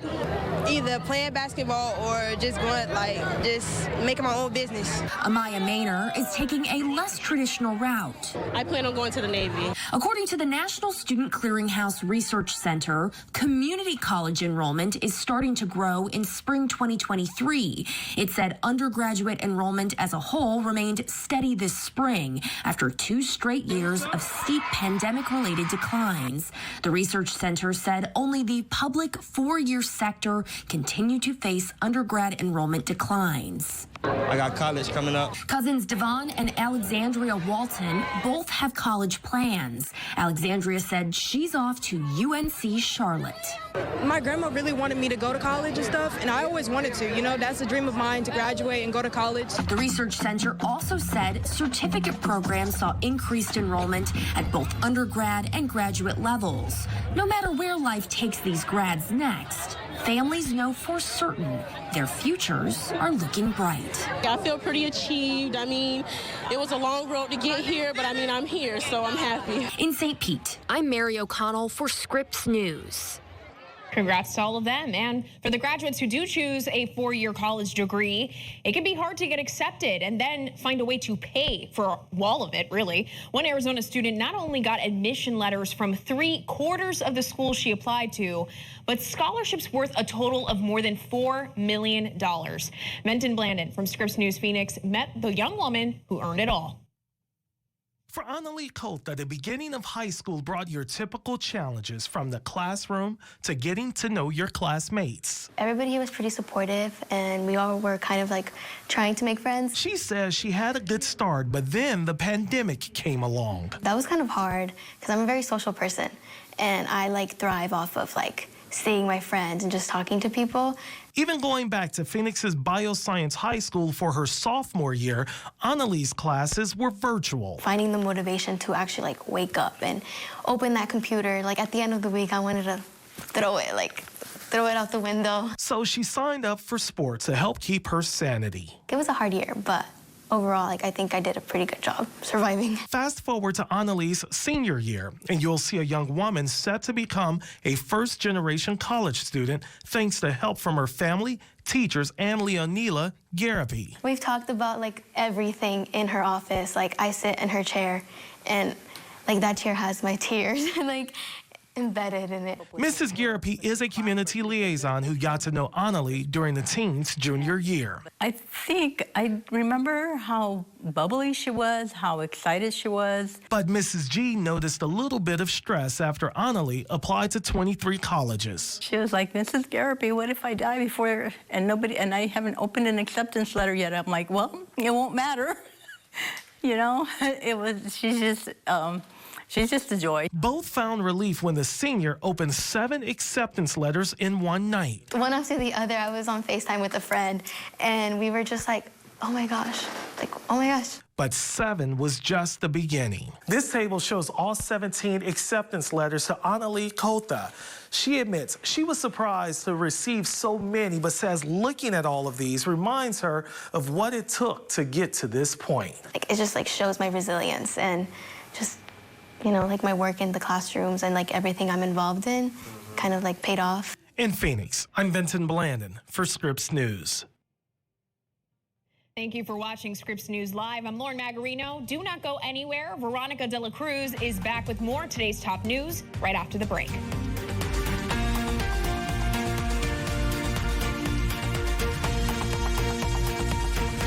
Do you spend hours maintaining your gutters? Save that time with LeafGuard's maintenance-free system. Call 1-833-2-GUTTERS. Mesh filters sit on top of your gutters, building up debris and eventually clogging. Then they need to be cleaned too. Honestly, your home should have been built with LeafGuard gutters. LeafGuard's wraparound hood deflects debris and keeps water away from your home. The one-piece seamless system is strong, 20% thicker than average and built to last. Plus, LeafGuard is guaranteed to never clog for as long as you own your home. Right now, get a complete LeafGuard system for only $99 down, $99 a month, and $99 installation. You'll also receive a $100 Visa gift card with a free gutter inspection and in-home estimate. Damage from clogged gutters can cost you thousands. Never worry about clogged gutters again. Don't wait, you've still got time. Call 1-833-2-GUTTERS today. That's 1-833-2-GUTTERS. I had to replace my engine. The bill would have been over $4,000, but my Endurance Auto Protection Plan covered it all. A broken AC unit costs over $1,800, a transmission over $3,000, and an engine over $4,000. Breakdowns used to mean paying thousands out of pocket, until now. Go to EnduranceWarranty.com or call Endurance today and stop paying for expensive auto repairs. Call 877-204-1467 or visit EnduranceWarranty.com for a free quote. Wouldn't it be great if every meal was perfect? Not just big family cookouts or cozy dinners for two, but even those crazy busy everyday meals? With Omaha Steaks, you'll love every meal because we only deliver the best. The possibilities are endless, and perfection is always guaranteed. Visit omahasteaks.com/TV to order the perfect meal collection today for just $99.99 and get 8 burgers free. We need a small business loan fast. I got this. Loan Falcon! There's a better way to get a fast small business loan. Go to OnDeck.com, and if approved, get your funds as soon as the same day. Your loan is on deck. Do you have a box of videotapes, film reels, or photos that are degrading? Legacy Box professionally converts them to DVDs, thumb drive, or the cloud. Legacy Box is simple and safe, with over 1 million satisfied customers. Visit LegacyBox.com. I mean, come on, how is a sneaker getting put on without me touching it? The shoes you wish you had sooner. Kizik's hands-free shoes. This collapse so easily. They are so comfortable, they feel like you're walking on marshmallows. There's no tying, No pulling, no heel crushing. These are shoes that I will never want to take off. The hype is real. So simple, so easy to use, amazing technology. Bye-bye to my old sneakers. With Kizik. Seriously? Did you see how easy that was? I got the groceries. You were just supposed to get diapers. Couldn't find them. Well, you found your favorite cereal. Go back. Can't. We're kind of broke until payday. Well, diapers kind of can't wait. I'm getting the Empower app. Empower Cash Advance gives me up to $200